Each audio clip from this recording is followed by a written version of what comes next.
Hello guys, अगर आप लोगों को मेरी वीडियोस पसंद है तो मेरे वीडियोस को लाइक कर दिए, शेयर कर दिया, मेरे चैनल को सब्सक्राइब कर दिया। आज मैं एक नया मानव स्टार्ट करने जा रहा हूँ, उसका नाम है मार्शल सुप्रीम विलन। और ये मार्शल सुप्रीम विलन के एपिसोड स्टार्टिंग में हम एक माउंटेन को देखते हैं, उसका नाम गुआंग चेंग माउंटेन होता है। और उसी माउंटेन के ऊपर एक सेक्ट को भी बनाया गया है, तो उसका नाम टियानयू सेक्ट होता है। और तभी उसी सेक्ट के अंदर एक बंदे के ऊपर उसको एक और बंदा रोक रहा होता है, उसको पूरी तरह से इग्नोर करके ये सामने वाले बंदे को देखकर चिल्ला रहा होता है कि अबे साले यान जाओ जी, तुम अपने फादर के बिना इस सेक्ट में या इस पूरी दुनिया में कुछ भी नहीं हो। और तुम्हें भी अच्छी तरह से पता है कि मेरा सीनियर यानी ये जिंग तुम्हारे जैसा नहीं, बल्कि वो अपना मेहनत से स्ट्रांग बनता आ रहा था। अगर तुम्हारे पास भी इतना हिम्मत है तो तुम्हारे फादर के ट्रेजर्स और पिल से नहीं, बल्कि खुद की मेहनत से स्ट्रांग बन के दिखाओ। ये सुने तुरंत बाद यान जाओ जी पीछे मुड़कर देखना है, तब हम देखते हैं ये बंदा और कोई नहीं बल्कि इसी मानव का मेन कैरेक्टर होता है। तब यान जाओ जी सामने की देखकर बोल रहा होता है कि अबे साले मैं तब से देगी जा रहा हूँ, तू मेरे ऊपर और मेरे फादर के ऊपर गालियां दिए जा रहा हूँ, और इसके साथ साथ मेरे को देकर भोगे जा रहा हूँ। तेरा प्रॉब्लम असल में क्या है? ये सुने एक बार रेड हेयर वाला बंदा चिल्ला के बोल रहा है तुम मुझे बिल्कुल भी पसंद नहीं हो, क्योंकि तुमने मुझे और मेरे साथ काफी सारे लोग ऑलरेडी बुलिंग कर चुके हो। तो इसलिए मैं भगवान से विनती करता हूँ कि तुम्हें जल्दी इस सेक्ट धक्के मार के इस सेक्ट से बाहर निकाल दिया जाए। ये सुने एक बार जाओ जी बोलने लगता है कि गुड गुड, तो तुम मुझे इस सेक्ट से बाहर जाते हुए देखना चाहते हो, और उसके लिए तुम भगवान से विनती की भी करने के लिए तैयार हो। पर क्या तुझे ये बात पता है, अगर मैं चाहता हूँ तो तुझे अभी इस सेक्ट से बाहर निकाल सकता हूँ। ये सुने के बाद रेड हेयर वाला गुस्से से चिल्ला रहा होता है कि तेरे माँ का तेरे पास इतना औकात नहीं मुझे इस सेक्ट से बाहर निकालने की। ये सुने तुरंत बाद जाओ जी वहां से ज्यादा वो बोल रहा होता है कि अगर ऐसी बात है और मेरे पास और कोई चाय से नहीं बचा, सुन बंदे वहां पर उस रेड हेयर वाले को यहाँ से इस सेक्ट से बाहर निकाल के, और वो बंदा कितना भी इस सेक्ट के अंदर आने की कोशिश करे फिर भी उसे बिल्कुल भी मत आने देना। ये सुने एक बार वो ब्लैक हेयर वाला बंदा भी ठीक है बोल के वो उसके वहां से ले जाने लगता है। और इसे देखने के बाद रेड हेयर वाला बंदा चिल्लाने लगता है कि अबे साले यान जाओ जी तुम सबसे कुत्ते की मत मरोगे। ये सुनने के बाद उसे ले जाने वाला बंदा चिल्लाने लगता है कि अबे साले तुम चुप हो जाओ और मुझे आसानी से तुझे बाहर फेंकने दो। ये बोलने के बाद ये अपने मनी महसूस लगता है कि आजकल तो ये यंग मास्टर यान जाओ जी काफी ज्यादा बदल गया। अगर पहले वाला यान जाओ जी तो अब तक इस बंदे को जान से भी मार डालता, पर अब तो देखो उसका फादर के बारे में बुरा भला कहने के बाद भी सिर्फ इस बंदे को धक्के मार के बाहर निकालने के बोल रहा है। और तभी अपेक्षित शुरू है जाओ जी की तरफ वो कहीं पर जा रहा होता है, और तभी वहां पर एक फीमेल डिसेबल आ जाता है। आने के तुरंत बाद बोलने लगता है कि प्रणाम यंग मास्टर जाओ जी, हमारे सेक्ट लीडर को ये पता चला है कि लांगयुआन के अंदर कुछ ऐसा गड़बड़ चल रहा है, इसीलिए हमारे सेक्ट के कुछ डिसेबल को वहां पर भेजना चाहते हैं उसके बारे में इन्वेस्टिगेट करने के लिए। और मुझे पूरा यकीन है इस बार भी उस एक्सप्लोरेशन टीम में आपको भी लीडर बना दिया जाएगा। ये सुनने के बाद जाओ जी बोलने लगता है कि ओके ओके, उसके बारे में एक सेकंड के लिए साइड में रखो, मुझे पहले ये बात बताओ कि वहां पर मेरे साथ इन्वेस्टिगेट करने के लिए कौन कौन सा बंदा आ रहा है मेरे साथ। ये सुनने के बाद ये लड़की बोलने लगती है कि मुझे भी इसके बारे में इतना डिटेल में नहीं पता, पर मुझे ये पता है कि आपके साथ हमारे सेक्ट के टॉप 8 डिसेबल आ रहे हैं। ये सुनने के बाद जाओ जी बोलने लगते हैं कि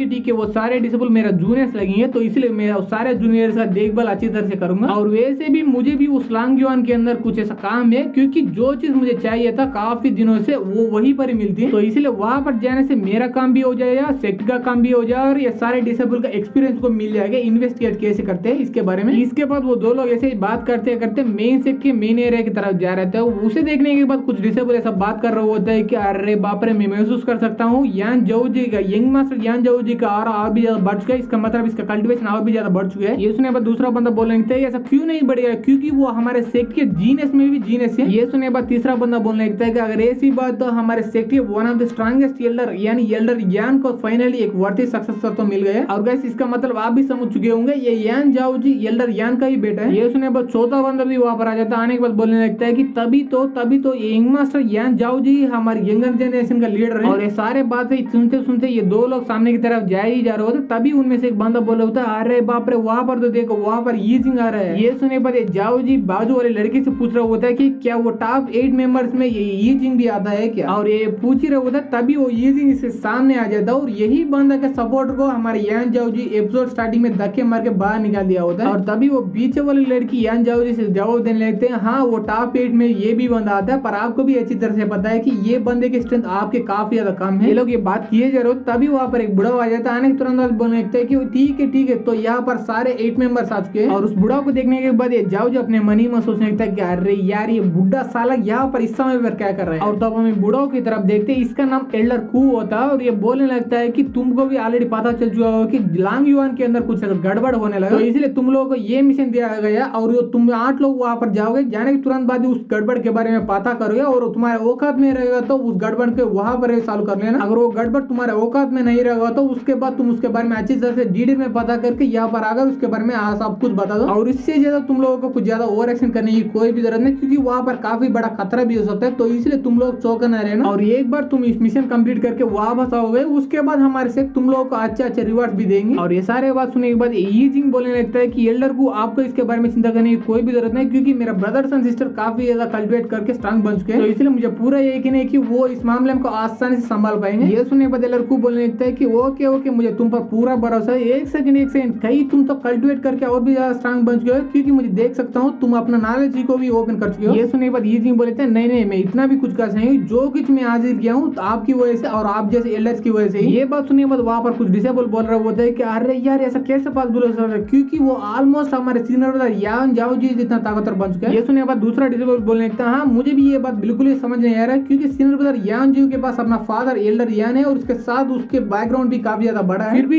एजिंग आसानी से यान जाओ जी जितना ताकतवर कैसे बन सकता है। ये सुनने के बाद तीसरा बंदा बोलने लगता है मुझे ऐसा लग रहा है ये सीनियर ब्रदर यान जाओ जी इतना भी खास नहीं बंदा होगा। और ये सारे बात सुनने के बाद एल्डर को अपने मन ही में सोचने लगता है कि यान जाओ जी ये सारे बात सुनने के बाद तुम्हें जरूर चुभ रहा होगा और मुझे भी यही चाहिए, क्योंकि मैं भी देखना चाहता हूँ ये सारे बात सुनने के बाद तुम ये सारे लोगों को कैसे जवाब दे पाओगे। और इसका ये सुनने देखने के बाद ये यान जाओ जी अपने मन ही में सोचने लगता है कि इस बुड्ढे के बारे में मुझे पहले ही पता है, ये बुड्ढा और मेरे फादर एल्डर यान दोनों इस सेक्ट के लीडर के पोजीशन के लिए कम्पीट कर रहे हैं, तो इसलिए इस बंदे को जब भी एक मौका मिलेगा तब मुझे ये पूरी तरह से नीचे दिखाने की कोशिश करता है। और इस बुड्ढे की भी अच्छी तरह से पता है कि मेरे बीच में और ये जिंग के बीच में बचपन से ही 33 का आंकड़ा चलता है, इसीलिए ये जानबूझ के उसके कल्टिवेशन को तारीफ करके मुझे चिढ़ाना चाहता है। और ये सारे बात सोचने के बाद हमारे यान जाओ जी फाइनली एक आर्टिफैक्ट को निकालता है और उस आर्टिफैक्ट के अंदर अपना एनर्जी डालने लगता है, इसके वजह से वहां पर पूरी तरह से चमकने लगती है। और इसे देखने के बाद एल्डर को हंसते हुए अपने मन ही मन सोचने लगता है ये से यान जी तू अपने ऊपर काबू को, उसके बाद सीधा जाकर उस यी जिंग के ऊपर अटैक करो, और वो भी ये सारे डिसेबल के सामने। उसके बाद पहले तुम्हारा बदनामी हो जाएगा और उसके साथ तुम्हारा फादर का भी बदनामी हो जाएगा। और मैं तुम्हें सिर्फ इसीलिए टारगेट कर रहा हूँ क्योंकि मुझे अच्छी तरह से पता है कि तुम्हारे फादर के कुछ ही वीकनेस है और उन सारे वीकनेस में तुम ही सबसे बड़ा वीकनेस हो, तो इसलिए मैं तुम्हें एक बार डिस्ट्रॉय कर दूं, उसके बाद तुम्हारा फादर भी डिस्ट्रॉय हो जाए, उसके बाद मैं फाइनली इस सेक्ट का लीडर भी बन जाऊंगा। और ये सब सोचता वहां पर खड़े होकर ये बंदा हंसी जा रहा होता, तभी हम यान जाओ जी की तरफ देखते, वो भी अपने मन ही मन सोचने लगते हैं कि बुड्ढे साला आगे मैं जो करूंगा उसके बाद तुम यहाँ से चले जाओगे। ये सोचने के तुरंत बाद यान जाओ जो आर्टिफैक्ट को अंदर रख के फिर से एक बैज को बाहर निकाल लेता है और उसके बाद बोलने लगता है कि वैसे भी मैं तुम सारे लोगों का लीडर हूँ, तो इसीलिए तुम लोगों का सेफ्टी का रिस्पॉन्सिबिलिटी मेरे ऊपर ही है। अगर मैं सच बोलूँ तो मुझे तुम लोगों के ऊपर पूरा भरोसा है, क्योंकि तुम लोग इतना ताकतवर हो चुके हैं, तुम लोग अपने आप को प्रोटेक्ट कर पाओगे। फिर भी लीडर होने के नाते मैं तुम लोगों के सेफ्टी के बारे में बिल्कुल भी चांस ही नहीं लेना चाहता हूँ, तो इसलिए मैं तुम लोगों को डिफेंस आर्टिफैक्ट देना चाहता हूँ। और ये बोले तुरंत बाद हमारा मेन कैरेक्टर यान जाओ जी येहू नाम का ये लड़की नहीं बल्कि एक लड़का है, तो इसलिए मैं आगे से इस लड़का के बुलाऊंगा, उसको एक बैज दे देते हैं और उसके बाद उस बैज को लेके 16 डिफेंस आर्टिफैक्ट वहां पर लाने के लिए बोल देता है। ये सुनने पर ठीक हुई बोल के वो बैज को लेके येहू भी वहां से चले जाता है। और इसे देखने के बाद ये बुढ़ा एल्डर को अपने मन ही मन सोचने लगता है कि ये यान जाओ जी क्या करने के बारे में सोच रहा है। और इसके बाद कुछ देर का समय बीत जाता है, वो येहू फिर से वापस आ जाते हैं और वो बैज को फिर से यान जाओ जी को दे देते हैं। और वो बैज को अपने हाथ में लेने के तुरंत बाद वो बैज के अंदर की सारे आर्टिफैक्ट को बाहर निकालते हैं। तब हम देखते हैं वहां पर काफी सारे डिफेंसिव आर्टिफैक्ट भी होते हैं और उसके साथ ऑफेंसिव आर्टिफैक्ट भी होते हैं। और ये सारे आर्टिफैक्ट को देखने के बाद वहां पर डिसेबल पूरी तरह चौक जाता है, क्या कि ये सारे इतना कमाल का आर्टिफैक्ट क्या आपकी मास्टर यान जाओ जी। ये सुनने बाद यान जाओ जी जवाब देने लगता है कि हाँ ये सारे आर्टिफैक्ट मेरे ही, और तुम लोगों को ये आर्टिफैक्ट के बारे में चिंता करने की कोई भी जरूरत नहीं, क्योंकि इन आर्टिफैक्ट को मैंने खरीदा नहीं बल्कि खुद ही अपने ओन हाथों से बनाया है, तो इसलिए बिना किसी डाउट के तुम लोग ये सारे आर्टिफैक्ट में एक आर्टिफैक्ट को चुन के उसे ले सकते हो। और गाइस मैं पहले तुम लोगों को ये डिटेल बताना भूल गया है कि ये सीक्रेट माउंटेन 2 सेक्ट के ऊपर डिवाइडेड है। पहले सेक्ट का नाम टियानू सेक्ट है और दूसरा सेक्ट का नाम शाओबाई सेक्ट है, तो इसलिए ये एक्सपीडिशन के लिए शाओबाई सेक्ट से टॉप 8 डिसेबल और उसके साथ टियानू सेक्ट से टॉप 8 डिसेबल वहां पर जा रहे हैं। और तब हमें 16 डिसेबल की तरफ देखते वो यान जाओ जी का बम्पर ऑफर सुनने के बाद पूरी तरह से हिल जाता है और चिल्लाने लगते हैं क्या आप सच बोल रहे हैं, ये सारे कमाल ट्रेजर से हम एक चुन सकते हैं क्या। अब दूसरा डिसेबल बोलने लगता है कि जब हमारे सीनियर ब्रदर यी जिंग हमारे शाओबाई सेक्ट के कंपटीशन के अंदर पार्टिसिपेट करके जीत गए थे,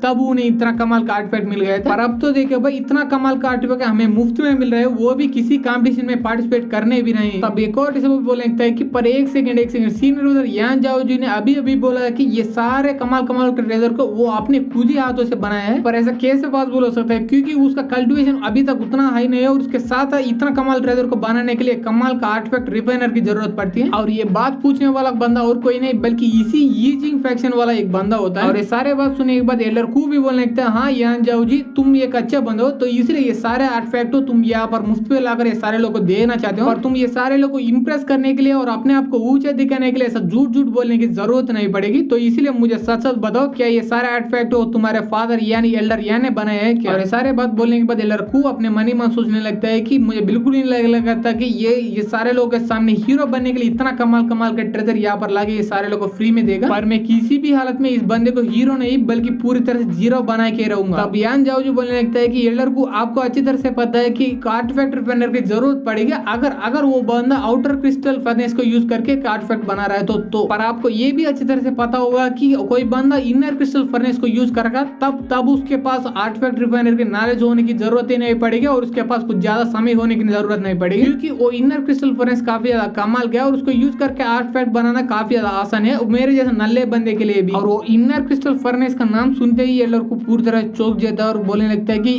ऐसा कैसे पॉसिबल हो सकता है, क्योंकि सभी लोगों को अच्छी तरह से पता है कि ग्रेट डिस्ट्रक्शन पहले ही वो इनर फर्नेस का पूरी तरह से बर्बाद हो चुका है और वो ग्रेट डिस्ट्रक्शन के बाद वो इनर क्रिस्टल फर्नेस के लिए काफी सारे स्ट्रांग बंदे भी ढूंढ चुके, फिर भी उसके बारे में नहीं बल्कि उसका स्ट्रक्चर के बारे में किसी को नहीं पता चला। और मैं ये भी मानता हूँ कि वो इनर क्रिस्टल फर्नेस को यूज करके आर्टिफैक्ट रिफाइन करना काफी ज्यादा आसान है, पर उसके लिए भी एक मेथड को सीखना जरूरत है। और मैंने ये सुना था कि ये मेथड वो इनर क्रिस्टल फर्नेस बर्बाद होने से काफी पहले ही पूरी तरह से विलुप्त हो चुकी है। ये सुनने के बाद यान जाओ जो बोलने लगता है कि आपको भी अच्छी तरह से पता है कि अच्छे बंदे के साथ अच्छा ही होता है, तो इसलिए मैं भी जब वहां पर यूं ही प्रैक्टिस करने के लिए गया था तभी वहां पर मुझे ये इनर क्रिस्टल फर्नेस नहीं बल्कि उसको यूज करने के मेथड और उसको बनाने के मेथड मुझे मिल गया था। ये बोलने के बाद ये अपने मन ही मन सोचने लगता है कि अगर मैं इसी एरा में पैदा होता तो उसके बारे में मुझे बिल्कुल ही नहीं होता, पर मैं ऑलरेडी पहले बार 2 बार ऑलरेडी रीबार हो चुका हूँ। इसका मतलब ये मेरा तीसरा जन्म है और मेरा पहले जन्म एक ग्रेट डिस्ट्रक्शन के काफी पहले हुआ था। तब सारे कल्टिवेटर के लिए ये इनर क्रिस्टल फर्नेस काफी ज्यादा मामूली बात थी, तो इसलिए मैं इस इनर क्रिस्टल फर्नेस को आसानी से बना भी सकता हूँ और उसके साथ यूज भी कर सकता हूँ। और ये सोचने के बाद ये यान जाओ जो बाहर की तरफ बोलने लगता है कि और आप सभी लोगों को इतना ज्यादा चिंता करने की और हैरान होने की कोई भी जरूरत नहीं, क्योंकि मैं जल्दी एक और इनर क्रिस्टल फर्नेस को बनाने वाला हूँ और एक बार वो पूरी तरह से कम्प्लीटली बन जाए उसके बाद मैं उस इनर क्रिस्टल फर्नेस को हमारा शिफ्ट को यूज करने के लिए दूंगा। उसके बाद हमारा शिफ्ट इतना ज्यादा स्ट्रांग बन जाएगा कि उसके बाद वो ग्रेट सन शिफ्ट जितना कमाल का शिफ्ट भी हमारा शिफ्ट के सामने बिल्कुल भी टिक ही नहीं पाएगी। और ये सुनने के बाद एल्डर को वहीं पर हिल जाता है और कुछ भी नहीं बोल पाता है। और इसके बाद ये अपने मन ही मन सोचने लगता है कि ऐसा कैसे पॉसिबल हो सकता है, ये यान जाओ जी ये सारे डिसेबल को इतना कमाल का ट्रेजर यूज दे रहा है, उसके साथ हमारे शिफ्ट को ये वर्ल्ड का ट्रेजर यानी इनर क्रिस्टल फर्नेस को बना के देने के बारे में बोल रहा है। अगर सच में इस बच्चे ने उतना कमाल क्रिस्टल फर्नेस को हमारे शिफ्ट को दे दिया तो उसके बाद मेरा शिफ्ट लीडर बनना काफी ज्यादा मुश्किल नहीं इम्पॉसिबल हो जाएगा। उसके बारे में भी एक सेकंड के लिए साइड में रखो। मैं आजकल नोटिस कर रहा हूँ ये बंदा काफी ज्यादा बदल गया है, क्योंकि पहले इसके सामने वो यीजिंग के नाम भी सुनते हैं ये पूरी तरह से भड़क जाता था उसके ऊपर, पर अब तो देखो ये यान जाओ जी ये यीजिंग के सामने इतना कॉन्फिडेंस से खड़ा है कि अब मुझे बिल्कुल यकीन नहीं हो रहा ये पहले वाला यान जाओ जी है नहीं। मुझे ऐसा लग रहा है ये यान जाओ जी ट्रेनिंग करने के लिए कुछ समय के लिए बाहर गया था, तभी इसके साथ कुछ हुआ होगा, तभी इसके वजह से ये बंदा इतना ज्यादा बदल गया होगा। तभी यान जाओ जी भी अपने मन ही मन सोचने लगता है कि इस बुढ़े को ये ऐसा लगा होगा कि यहाँ पर यीजिंग को लाने की वजह से मैं पूरी तरह से भड़क जाऊंगा, इसके साथ फाइट करना चालू करूंगा। अगर मैं पहले जैसे यान जाओ जो होता तो मैं आसानी से ऐसे ही कर देता, पर मैं पूरी तरह से बदल गया हूँ क्योंकि मुझे अपने पिछले 2 जन्म का मेमोरीज पूरी तरह से याद आ चुकी है। इसीलिए अब मुझे अच्छी तरह से पता चल गया कि वो यीजिंग को यहाँ पर लाना और मेरे सामने उसका तारीफ करके मुझे चिढ़ाना ये सब एक स्क्रिप्ट के मुताबिक चल रहा है, पर मैं अब बदल चुका हूँ, इसीलिए मैं स्क्रिप्ट को पूरी तरह से फाड़ के रख दिया। अबे साले मैं तो ये गेल्डर का बेटा हूँ और आगे जाकर इस सेक्ट का लीडर भी हो सकता हूँ अगर मैं थोड़ा बहुत कल्टिवेट करके स्ट्रांग बन चुका हूँ तो। अगर ऐसी बात तो मैं क्यों जाकर इस चोमू जैसे दिखने वाले यीजिंग के साथ फाइट करके मेरा बेइज्जती करूंगा ये सारे लोगों के सामने। इसीलिए तुम लोगों का स्क्रिप्ट के अगेंस्ट मैं भी एक स्क्रिप्ट को बनाया और स्क्रिप्ट के मुताबिक मैं सारे लोगों के सामने हीरो बन जाऊंगा और तुम दोनों यहाँ पर जीरो बन जाओगे। ये सोचने के बाद ये बाहर की तरफ सभी लोगों को चिल्ला के बोलने लगता है कि तुम लोग अच्छी तरह सुन लो और मेरे पास और इसके साथ यीजिंग के पास दोनों के पास इतना कमाल का आर्टिफैक्ट है और अगर तुम लोगों के पास इतना कमाल का आर्टिफैक्ट नहीं हो तो तुम्हारे लिए ये अनफेयर हो जाएगा। तो इसीलिए मैं तुम्हारे लिए इतना मुश्किल से ये सारे आर्टिफैक्ट को बना चुका हूँ, तो इसलिए ये सारे आर्टिफैक्ट को यूज करके तुम लोग और भी ज्यादा स्ट्रांग बन जाओ और उसके साथ हमारे सेक्ट का नाम रोशन कर लो और इससे ज्यादा मुझे कुछ भी नहीं चाहिए। और ये स्पीच सुनने के बाद ये एल्डर को भी बोलने लगता है कि हाँ मुझे पहले ही पता था कि हमारे यान जाओ जी ने हमारे सेक्ट का ये कमाल का बंदा और हमारे यंगर जनरेशन का लीडर भी है। और ऐसे उसका थोड़ी बहुत तारीफ करके वहां से चले जाने लगता है और बोलने लगता है कि मुझे थोड़ा काम याद आ गया तो इसलिए मैं यहाँ से जा रहा हूँ। इसे देखने के बाद यान जाओ जी उसके पास आकर बोल रहा होता है कि एल्डर को आपको यहाँ पर कोई भी काम नहीं था फिर भी यहाँ पर आए, आने के तुरंत बाद यीजिंग को पूरी तरह से तारीफ करने रहे और मुझे नीचे दिखाने की पूरी कोशिश करने लगे। इसका मतलब आप मेरे बीच में और यीजिंग के बीच में लफड़ा शुरू करने की कोशिश कर रहा है, पर मैं ऐसा बिल्कुल भी नहीं करने वाला हूँ क्योंकि वो यीजिंग भी मेरे ही जूनियर डिसेबल है, तो इसलिए वो आगे जाकर मेरे से भी स्ट्रांग स्ट्रांग बन गया और उसके साथ साथ ही काफी बड़ा नाम भी कमाएगा, तब भी मुझे काफी ज्यादा खुशी होगी, बल्कि बुरा बिल्कुल ही नहीं लगेगा। तो इसलिए प्लीज आगे जाकर आप हमारे बीच में ऐसा लफड़ा करवाने की कोशिश भी मत कीजिए, वरना आपका ही बदनामी हो जाएगा। ये सुनने बाद ठीक है बोल के वो एल्डर भी वहां से चले जाते हैं। इसके बाद काफी देर बीत जाता है और ये सारे 16 डिसेबल वो अपने अपने आर्टिफैक्ट सुन लेते हैं और उन आर्टिफैक्ट को लेने के बाद उन 16 में से एक लड़की बोलने लगते है कि आय है मानना पड़ेगा, आजकल तो सीनियर ब्रदर यान जाओ जी कुछ ज्यादा ही बदल गए, क्योंकि वो आजकल तो हम जैसे जूनियर डिसेबल के लिए काफी कुछ कर रहे हैं, उसके साथ साथ वो सीनियर ब्रदर ये जिंग के साथ भी कुछ ज्यादा फाइट नहीं कर रहे। तो इसलिए मैं भी आगे जाकर उन्हीं जैसा स्ट्रांग एंड काइंड बनना चाहते हैं। और ये सुनने के बाद दूसरे लड़की भी बोलने लगते हैं हाँ तुमने सही बोला, अगर मैं सच बोलूं तो हमारे सीनियर ब्रदर यान जाओ जी ये जिंग के कंपैरिजन में ताकत में भी आ गया और उसके साथ काइंडनेस में भी आ गए। और अगर हम लुक्स के बारे में बात करें तो इन दोनों के बीच में नहीं बल्कि पूरी दुनिया के अंदर ही हमारे सीनियर ब्रदर यान जाओ जी सबसे हैंडसम बंदा है। और ये सारे बातों को वहीं पर रहकर ईजिंग भी सुन लेता है। इसके बाद वो अपने मनी में सोचने लगता है यान जाओ जी तुमने सारे लोगों को उतना कमाल आर्टिफैक्ट देके इनका आर्ट को पूरी तरह से जीत लिया है, पर यान जाओ जी तुम देखते रहे ना एक दिन मैं तुमको पूरी तरह से काइंडनेस के मामले में भी सरपास करूंगा और स्ट्रेंथ के मामले में भी सरपास करके रहूंगा। और तभी अपेक्षित शुरू 2 दिन के बाद का ये 16 लोग अपने अपने आर्टिफैक्ट को लेकर वो लांग की तरफ बढ़ने लगता है। तभी हमें नैरेटर बताने लगता है कि ये दुनिया काफी बड़ी है और वो इतना बड़े दुनिया 8 पार्ट्स में डिवाइडेड है, यानी 8 पार्ट्स में डिवाइडेड में, उनमें से heaven, earth, wind, thunder, fire, mountains and river are 7 parts हैं। और अगर हम यहाँ पर 8th या लास्ट पार्ट के बारे में बात करें तो उसके पीछे थोड़ा बहुत हिस्ट्री छुपी पड़ी है। वो 8th पार्ट के अंदर काफी साल पहले काफी बड़ी बड़ी गड़बड़ होने लगी, इसके वजह से वो पूरी तरह से बर्बाद हो गई, इसीलिए उसका नाम हेल रखा गया है। और जिस लांगयुआन जगह पर ये लोग जा रहे हैं वो लांगयुआन एक टाउन है और वो लांगयुआन टाउन जिस माउंटेन के ऊपर ये सारे लोग रहते हैं उसके नजदीकी शहर है। और तभी यहाँ पे ये नरेशन खत्म हो जाता है। तब ये यान जाओ जी बोलने लगता है कि सभी लोग यहाँ से थोड़ा चौक रहना, क्योंकि हम ऑलमोस्ट उस लांगयुआन टाउन के पास आ चुके हैं और हमें बिल्कुल ही नहीं पता उस लांगयुआन टाउन के अंदर गड़बड़ किसके वजह से हो रहे हैं। तभी ईजिंग बोलने लगता है कि जूनियर डिसेबल तुम सभी लोग यहाँ से चौकन्ने रहना, क्योंकि हमारे आसपास काफी ज्यादा काला हो रहा है और काफी ज्यादा डेंजरस है, तो इसलिए उसको छूने की कोशिश मत करना। ये सुनने के तुरंत बाद यान जाओ जी वहीं पर रुक जाता है। इसके बाद वो अपने मनी में सोचने लगता है कि उस बंदे ने सही बोला, ये ब्लैक फॉग काफी ज्यादा खतरनाक है, पर इस बंदे को ये बात बिल्कुल ही नहीं पता है कि अगर तेरे पास औकात है तो तुम ये खतरनाक पॉइजन को भी एक कमाल का मेडिसिन जैसा बना के यूज कर सकते हो। और मैं भी आगे जाकर ऐसे ही करने वाला हूँ, क्योंकि मैं भी ऑलमोस्ट की कंडीशनिंग स्टेज के फाइनल लेवल तक पहुंच चुका हूँ, तो इसलिए इसके बाद मुझे थोड़ा ही पुश चाहिए, उसके बाद मैं फाइनली की मैनिफेस्टेशन स्टेज के ऊपर पहुंच सकता हूँ। पर ऐसा करना इतना भी आसान नहीं होगा, क्योंकि मुझे अच्छी तरह से पता है कि एक लेवल को ऊपर ब्रेक थ्रू करना काफी ज्यादा आसान है, पर उसके कंपैरिजन में एक स्टेज के ऊपर ब्रेक थ्रू करना काफी ज्यादा मुश्किल होगा। तो इसीलिए मुझे जो भी मौका मिले वो सारे मौकों को यूज करके मुझे जितना जल्दी हो सके उतना जल्दी आगे ब्रेक थ्रू करना पड़ेगा। ये सोचने के तुरंत बाद वो काला कोहरे के बीचों बीच पूरी तरह से बैठ जाता है और इसके बाद वो सारे काले कोहरे को अपने अंदर पूरी तरह से ऑब्जर्व करने लगता है। और इसे देखने के बाद ये सारे डिसेबल पूरी तरह से हिल जाते हैं। इसके बाद चिल्लाने लगता है कि सीनियर ब्रदर जान जाओ जी, आप यहाँ पर क्या कर रहे हैं, क्या आप मरना चाहते हैं? क्योंकि आपको भी अच्छी तरह से पता है कि वो काला कोहरा काफी ज्यादा खतरनाक और पॉइजनस है, अगर आप अपने अंदर इनहेल करोगे उसके बाद आप पूरी तरह से मर जाओगे या पूरी तरह से कल्टिवेशन को बैठोगे। और ये सारे बातों को पूरी तरह से इग्नोर करके हमारा यान जाओ जो वहीं पर बैठकर अपना कल्टिवेशन पर फोकस कर रहा होता है। इसके बाद वो अपने मनी में सोचने लगता है ये बात सच है कि ये काला कोहरा काफी ज्यादा पॉइजनस है, पर मेरे पास ऐसा एक टेक्निक है उसकी मदद से मैं इस पॉइजनस को और उसके अंदर की काफी कमाल की एनर्जी को अलग कर सकता है। एक बार अलग होने के बाद उस पॉइजनस गैस को फिर से बाहर निकाल दूंगा और वो कमाल की एनर्जी को अपने कल्टिवेशन के लिए यूज करूंगा। और उसके बाद कुछ देर बीत जाता है और इसका प्रोसेस पूरी तरह से कंप्लीट हो जाता है, इसीलिए वो उठकर सामने की तरफ जा ही जा रहा होता है। उसे देखने के बाद कुछ लोग ऐसा बोल रहे होते हैं कि मुझे बिल्कुल भी नहीं लगा था कि हमारे सीनियर ब्रदर यान जाओ जी इतना महान व्यक्ति होगा, क्योंकि वो हमें बचाने के लिए अपने अंदर वो काले कोहरे को पूरी तरह से ले लिया है। यही पर ये प्रॉमिस करता हूँ कि आगे जाकर मैं हमारे यान जाओ जी के लिए वर्क करूंगा, उसके बाद उसके पूरे नाम इस दुनिया के अंदर रोशन करूंगा। और तभी उसी सेम समय पर हमारे यान जाओ जी अपने मनी में सोचने लगता है यस मेरा कल्टिवेशन का लेवल काफी हद तक इंप्रूव हो गया। अगर आगे जाकर मुझे ऐसे ही काला कोहरा मिल गया तो मजा ही आ जाएगा, क्योंकि मेरा कल्टिवेशन और भी ज्यादा तेजी से इंप्रूव हो जाएगा। तब और तभी हम यीजिंग की तरफ देखते हैं, वो अपने हाथ में एक रिंग को देख रहा है उधर, तभी इसका बना का हमारे यान जाओ जी के ऊपर लग जाती है। इसके वजह से वो पीछे मुड़कर आप उसके रिंग की तरफ देखने लगता है। और उसके बाद ये अपने मनी में सोचने लगते एक सेकंड उसके हाथ में वो रिंग मुझे नॉर्मल आइटम जैसा बिल्कुल भी नहीं लग रहा, मुझे ऐसा लग रहा है वहां पर कुछ गड़बड़ है। एक सेकंड कहीं वो रिंग कहीं कोई कमाल का आर्टिफैक्ट तो नहीं जिसको यूज करके मुझे आगे मारने का प्लान कर तो नहीं कर रहा वो, क्योंकि अगर मैं उसके पोजीशन में होता मैं भी वो ऐसे ही करता था, क्योंकि मैं अपने पिछली जिंदगी में बड़ा सा कमीना था, वैसे भी मुझे कुछ आगे जाकर थोड़ा चौकना रहना चाहिए। और उसके बाद काफी देर बीत जाती है, सारे लोग काफी दूर ट्रैवल करने के बाद फाइनली एक जगह पर पहुंच जाते हैं। वहां पर काला पूरा पूरी तरह से खत्म हो चुका होता है। इसे देखने के बाद हमारे यान जाओ जी सभी से बोलने लगता है कि मुझे इस जगह के बारे में पहले ही पता है, यहाँ पर वीक से लेकर मीडियम ग्रेड तक के मास्टर पाए जाते हैं, तो इसलिए अगर आप चाहते हो वहां पर जाकर वो सारे मास्टर को मार के उनका कोर ले सकते हो। पर तुम लोग चौका नहीं रहना, क्योंकि यहाँ पर मास्टर जरूर वीक होंगे पर वो काफी ज्यादा इंटेलिजेंट भी है। ये बंदा ये बोल ही रहा होता है, तभी इसके पीछे से कुछ ऐसा आवाज सुनाई देने लगता है। ये देखने तुरंत बाद ये पीछे मुड़ जाता है, तभी हम देखते हैं वहां पर एक सफेद सा बिल्ली आ चुकी होती है और वो वहां पर आकर म्याव म्याव कर रहा होता है। और इसे देखने के बाद एक लड़की पूछने लगती है कि सीनियर ब्रदर यान जाओ जी वो क्या है। ये सुनने के बाद यान जाओ जी बोलने लगता है कि उसका नाम है लाइट कैट, और जैसे ही उसका नाम है वो काफी ज्यादा तेज दौड़ती है, पर उसका स्वभाव काफी ज्यादा शांत स्वभाव है, इसीलिए वो बिना किसी वो है कि बिल्कुल भी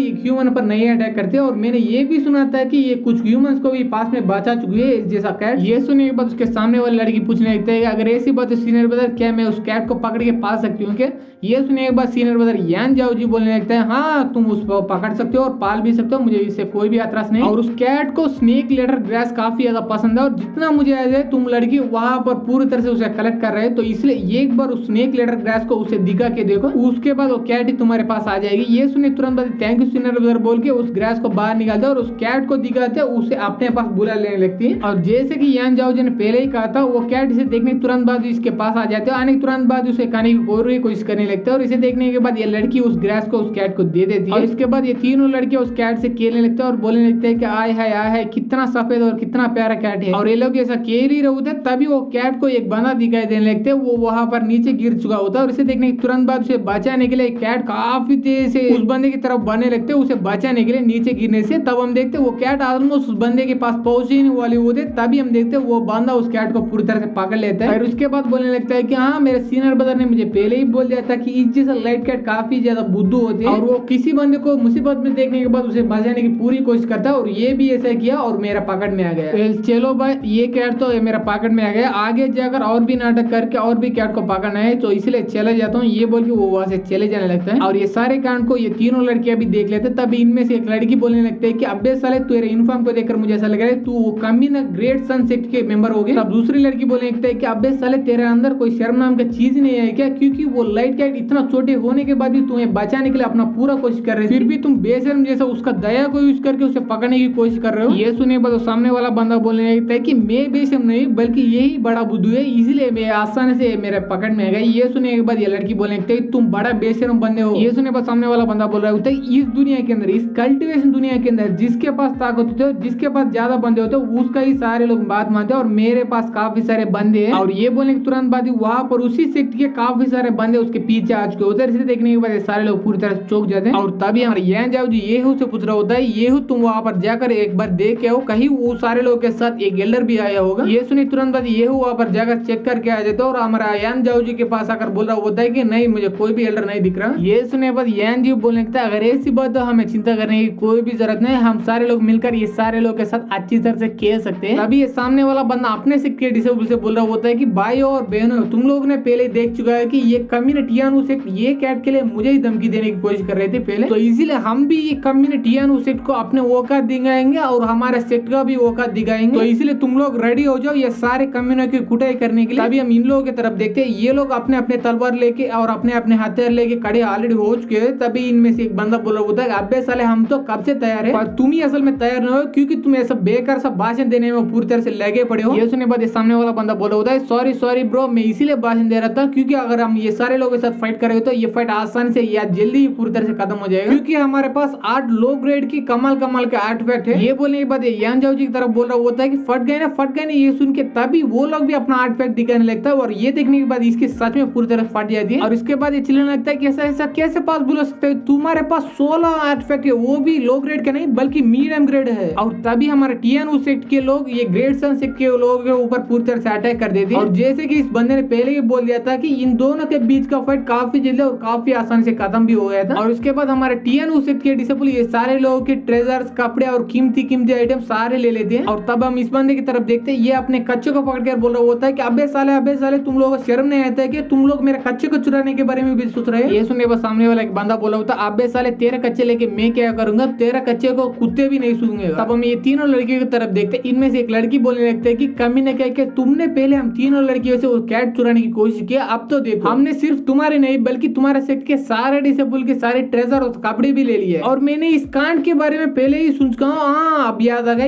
इसको बोलते हैं पेबैक। ये लड़की ये बोल ही रहे होते, तभी दूसरी लड़की सभी से चिल्ला के बोलने लगते हैं कि सभी लोग चौकन्ने रहना, क्योंकि मैं महसूस कर सकता हूँ यहाँ पर ये लोग के अलावा कोई और लोग हैं, और मैं ये भी महसूस कर सकती हूँ वो सारे लोगों का कल्टीवेशन काफी ज्यादा हाई से, स्पेशली इन लोगों के कंपैरिजन में। और सच में ऐसा होता है, वहाँ पर एक बंदा आ जाता है, उसका नाम चाओ युआन लैंग है, आगे से इसे युआन लैंग बुलाएंगे। और वो युआन लैंग वहाँ पर आते हैं, अपना एक टेक्निक को यूज करने लगता है हमारा टियान उस डिसेबल के ऊपर, और उस टेक्निक की वजह से ये सारे डिसेबल के आर्टिफैक्ट इस बंदे की कंट्रोल में आ जाते हैं। ये लोग कितने भी कोशिश कर ले वो सारे आर्टिफैक्ट को कंट्रोल करने की, ये कंट्रोल होने का नाम ही नहीं ले रहे होते। और इसे देखने के बाद युआन लैंग उस टेक्निक के पावर और भी बढ़ा लेता है, इसके वजह से ये सारे आर्टिफैक्ट एक ही जगह पर आकर इकट्ठे हो जाते हैं। और उसके बाद वो युआन लैंग ये सारे लोगों के ऊपर एक और टेक्निक को यूज करने लगता है, इसके वजह से ये सारे लोगों का कल्टीवेशन काफी हद तक कम हो जाती है, वो भी टेम्पररी। और इसे देखने के बाद एक बंदा पूरी तरह चौंक जाता है और चिल्ला के बोलने लगता है कि अबे साला, अबे सर मेरे कल्टीवेशन अचानक इतना कम कैसे हो गया। ये सुनने के बाद दूसरा बंदा बोलने लगता है कि एक बार सामने की तरफ देखो, वहां पर उस बंदे को मैं पहचान सकता हूँ, उसका नाम चाओ युआन लैंग है। और जैसे कि हमारा सिक्स का यंगर जनरेशन का लीडर हमारा सीनियर ब्रदर यान जाओ जी है, वैसे ही वो ग्रेट सन सिक्स का यंगर जनरेशन का लीडर वो युआन लैंग है। ये सुनने के बाद युआन लैंग बोल रहा होता है कि मुझे भी बिल्कुल भी नहीं लगा था कि मैं इतना ज्यादा फेमस होऊंगा, वो भी तुम्हारे कमीना टियान से टियान, जो कि जैसा बेकार डिसेबल भी अब मुझे पूरी तरह से पहचानने लगा। पर उसके बारे में एक सेकंड के लिए साइड में रखो, मुझे ये बात सच सच बताओ कि तुम जैसा बेकार और नल्ला सेक्ट के पास इतना कमाल कमाल का मीडियम ग्रेड ट्रेजर इतना सारे कैसे आ गया। वेल एक्चुअली तुम लोग नहीं बताओ भी तब भी मुझे कुछ ज्यादा फर्क नहीं पड़ने वाला, क्योंकि अब ये सारे ट्रेजर मेरा ही हो गए। ये सुनने के बाद ये सारे लोग पूरी तरह चौंक जाते हैं और बोलने लगते हैं कि क्या। और ये सुनने के बाद ये युआन लैंग बोलने लगते हैं तुम लोग को इतना ज्यादा चौंकने की कोई भी जरूरत नहीं, क्योंकि ये मेरा सेट का इलाका है, तो इसलिए तुम लोग यहाँ पर आकर मेरे सेट के डिसेबल को पूरी तरह चोट पहुंचा चुके हो, तो इसलिए तुम लोगों को इसका पेनल्टी तो भरना ही पड़ता है ना। तो इसलिए पेनल्टी के तौर पर तुम ये सारे कमाल कमाल के आर्टिफैक्ट को यही पर छोड़कर और मुझे माफी मांग के ऐसे चले जाओ, मैं तुम लोगों को जिंदा छोड़ सकता हूँ। तो ये बोलेंगे तुरंत बाद ये अपने डिसेबल से बोलने लगता है कि आ जाओ यहाँ पर ये सारे कमाल कमाल आर्टिफैक्ट को कलेक्ट करो। ये सुने के बाद thank you senior brother Yuan Lang बोल के ये सारे डिसेबल आकर वो सारे आर्टिफैक्ट को कलेक्ट करने लगते हैं। ये सुने के बाद ये लड़की चिल्ला के बोलने लगता है कि अबे साले मुझे क्यों ऐसा लगता है तुमने जानबूझ के अपने सेक्ट के वीक बंदे को यहाँ पर पहले बेच चुके हो, और एक बार ये वीक लोगों की कुटाई करने के बाद तुम स्ट्रांग लोग यहाँ पर आ चुके हो और आने के तुरंत बाद हमारे ट्रेजर छीनने की कोशिश कर रहे हो। ये सुनने के बाद ये युआन लैंग बोले हाँ लड़की तुमने सही सोचा, ये सारा प्लान मेरा है, तो तुम क्या करोगे, क्योंकि मैं इतना स्ट्रांग हूँ कि अगर मैं चाहता हूँ तो तुम सारे लोगों को यहीं पर आसानी से जान से मार डाल सकता हूँ। तो इसलिए अगर तुम लोगों को मारना नहीं तो अगर तुम अपने लीडर को बुला के ले आ जाओ। उतने में यान जाओ जिस बंदे के पीछे आ जाते, इसके बाद बोलने लगता है कि अबे साले मुझे बुलाने की कोई भी जरूरत है, क्योंकि मैं ऑलरेडी कब से तुम्हारा पीछे ही खड़ा हूँ। और ये सुने तुरंत बाद ये युआन लैंग पीछे मुड़कर देख लेता है, वहां पर यान जाओ जी होता है। इसे देखने तुरंत बाद ये काफी तेज से उसके दूर आ जाते हैं। इसके बाद वो अपने मनी मन सोचने लगता है कि अबे साले ये यान जाओ जी इतना फास्ट कब बन गया। इसका मतलब ये बंदा पहले ही यान जाओ जी को जानता होगा। तब हम देखते हैं यान जाओ जी भी अपने मनी मन सोचने लगता है कि मुझे लगा था कि इस बंदे के पास थोड़ा बहुत तो ट्रिक्स होंगे, क्योंकि इसने आसानी से सारे आर्टिफैक्ट को एक जगह पर इकट्ठा किया, उसके बाद वीक बंदों के कल्टीवेशन भी कम किया। तो इसलिए इसी को टेस्ट करने के लिए मैं अचानक इसके पीछे आ गया। अगर सच में ये बंदा इतना सोले के बाद इतना स्ट्रांग बन गया तो ये बंदा मुझे आसानी से पहचान लेता और मेरे ऊपर अटैक भी कर देता, और ये बंदा ऐसा बिल्कुल भी नहीं किया, बल्कि मुझे देखकर पूरी तरह से डर के यहाँ से भाग गया। तो इसलिए मुझे ऐसा लग रहा है ये बंदे के पास छोटे मोटे ट्रिक्स के अलावा मुझे हराने के जितना कोई भी बड़ा बड़ा ट्रिक्स नहीं है। और तब ये युआन लैंग बोलने लगता है कि अबे साले यान जाओ जी तुमने मुझे पहले 3 बार हरा चुके हो, अब ऐसा बिल्कुल ही नहीं होगा, क्योंकि चौथा बार मैं तुझे हरा के रखूंगा, क्योंकि मैं काफी ज्यादा मेहनत के बाद फाइनली की कंडेंसेशन स्टेज के 10th लेवल के ऊपर पहुंच चुका हूँ। और उतना ही नहीं बल्कि मैंने अपने फैमिली का सीक्रेट टेक्निक यानी गोल्डन सन नीडल का भी पूरी तरह से मास्टर कर चुका हूँ। और ये सारे बात सुनने के बाद टियान उसे डिसेबल पूरी तरह से चौंक जाते हैं। इनमें से एक बंदा चिल्ला के बोला होता है कि अगर सच में वो बंदा 10th लेवल के ऊपर ब्रेक थ्रू कर चुका हो गया, हमारे सीनियर ब्रदर यान जाओ जी के उसे हराने के लिए थोड़ा मुश्किल हो जाएगा। और गैस ये लोगों को बिल्कुल ही ये पता नहीं था कि हमारे यान जाओ जी काफी पहले 10th लेवल के ऊपर ब्रेक थ्रू कर चुका है। क्यों तुम पूछो, क्योंकि उसने किसी को नहीं बताया था इसीलिए। और तब युआन लैंग फिर से बोला होता है कि यान जाओ जी आज मेरे बात याद रखो, आज मैं तुम्हें पूरी तरह से डिस्ट्रॉय कर डालूंगा, और उसके बाद मेरा ग्रेट सनसेट तुम्हारा टियान सेट को आगे जाकर पूरी तरह डिस्ट्रॉय कर डालेंगे। ये सुनने के बाद हमारे यान जाओ जी बोलेंगे ओले ओले ओले तू तो इतना साल के बाद काफी ज्यादा बड़ा हो गया और बड़े बड़े बात भी करने लगे हो। और एक सेकंड तुम इतना गुस्से में क्यों बात कर रहे हो, एक सेकंड मुझे गेस करने दो। मुझे ऐसा लग रहा है तुमने आज तुम्हारे गर्लफ्रेंड को पप्पी देने के लिए बोला, पर उसने बिल्कुल भी नहीं दिया। नो नो नो ब्रो, उस गेस को पूरी तरह से कैंसिल करो, क्योंकि मुझे अच्छी तरह से पता है कि तुम जैसे बेकार और नल्ले बंदे को किस तरह का पागल लड़की अपना बॉयफ्रेंड को बनाने के लिए रेडी हो जाएगी। और ये सुनने के बाद ये बंदे को पूरी तरह से गुस्सा देते हैं। इसके बाद युआन लैंग अपना पूरा एनर्जी यूज करके हमारे यान जाओ जी पर अटैक करने के लिए उसके तरफ बढ़ने लगता है। इसके बाद चिल्ला के बोलने लगता है कि अबे साले यान जाओ जी आज तू मेरे हाथों से जरूर मर के रहोगी। ये बोले तुरंत बाद अपना फैमिली का सीक्रेट टेक्निक गोल्डन सन नीडल हमारे यान जाओ जी के ऊपर अटैक कर देते हैं और इसे देखने के बाद यान जाओ जी भी उसके ऊपर अटैक कर देते हैं। इसके बाद बोलने लगता है कि अबे साले तुम्हें मुझे हराने के लिए नए नए टेक्निक सीखने की जरूरत पड़ती है और तुम जैसे नल्ले बंदे को हराने के लिए मुझे कोई भी नया टेक्निक सीखने की जरूरत नहीं पड़ेगी, इसीलिए मैं तुम्हें हमेशा जो टेक्निक यूज करके हराता था उसी टेक्निक को अब भी यूज किया। और ये सुनने के बाद ये युवान लंग चिल्ला के बोलने लगता है कि अबे साले मुझे ये सच बताओ कि तुम्हारे पास इतना औकात नहीं कोई नए टेक्निक को यूज करने के, ये ड्रैगन स्लीव के अलावा। ये बंदा ये बोल ही रहा होता तभी ये ड्रैगन स्लीव टेक्निक वो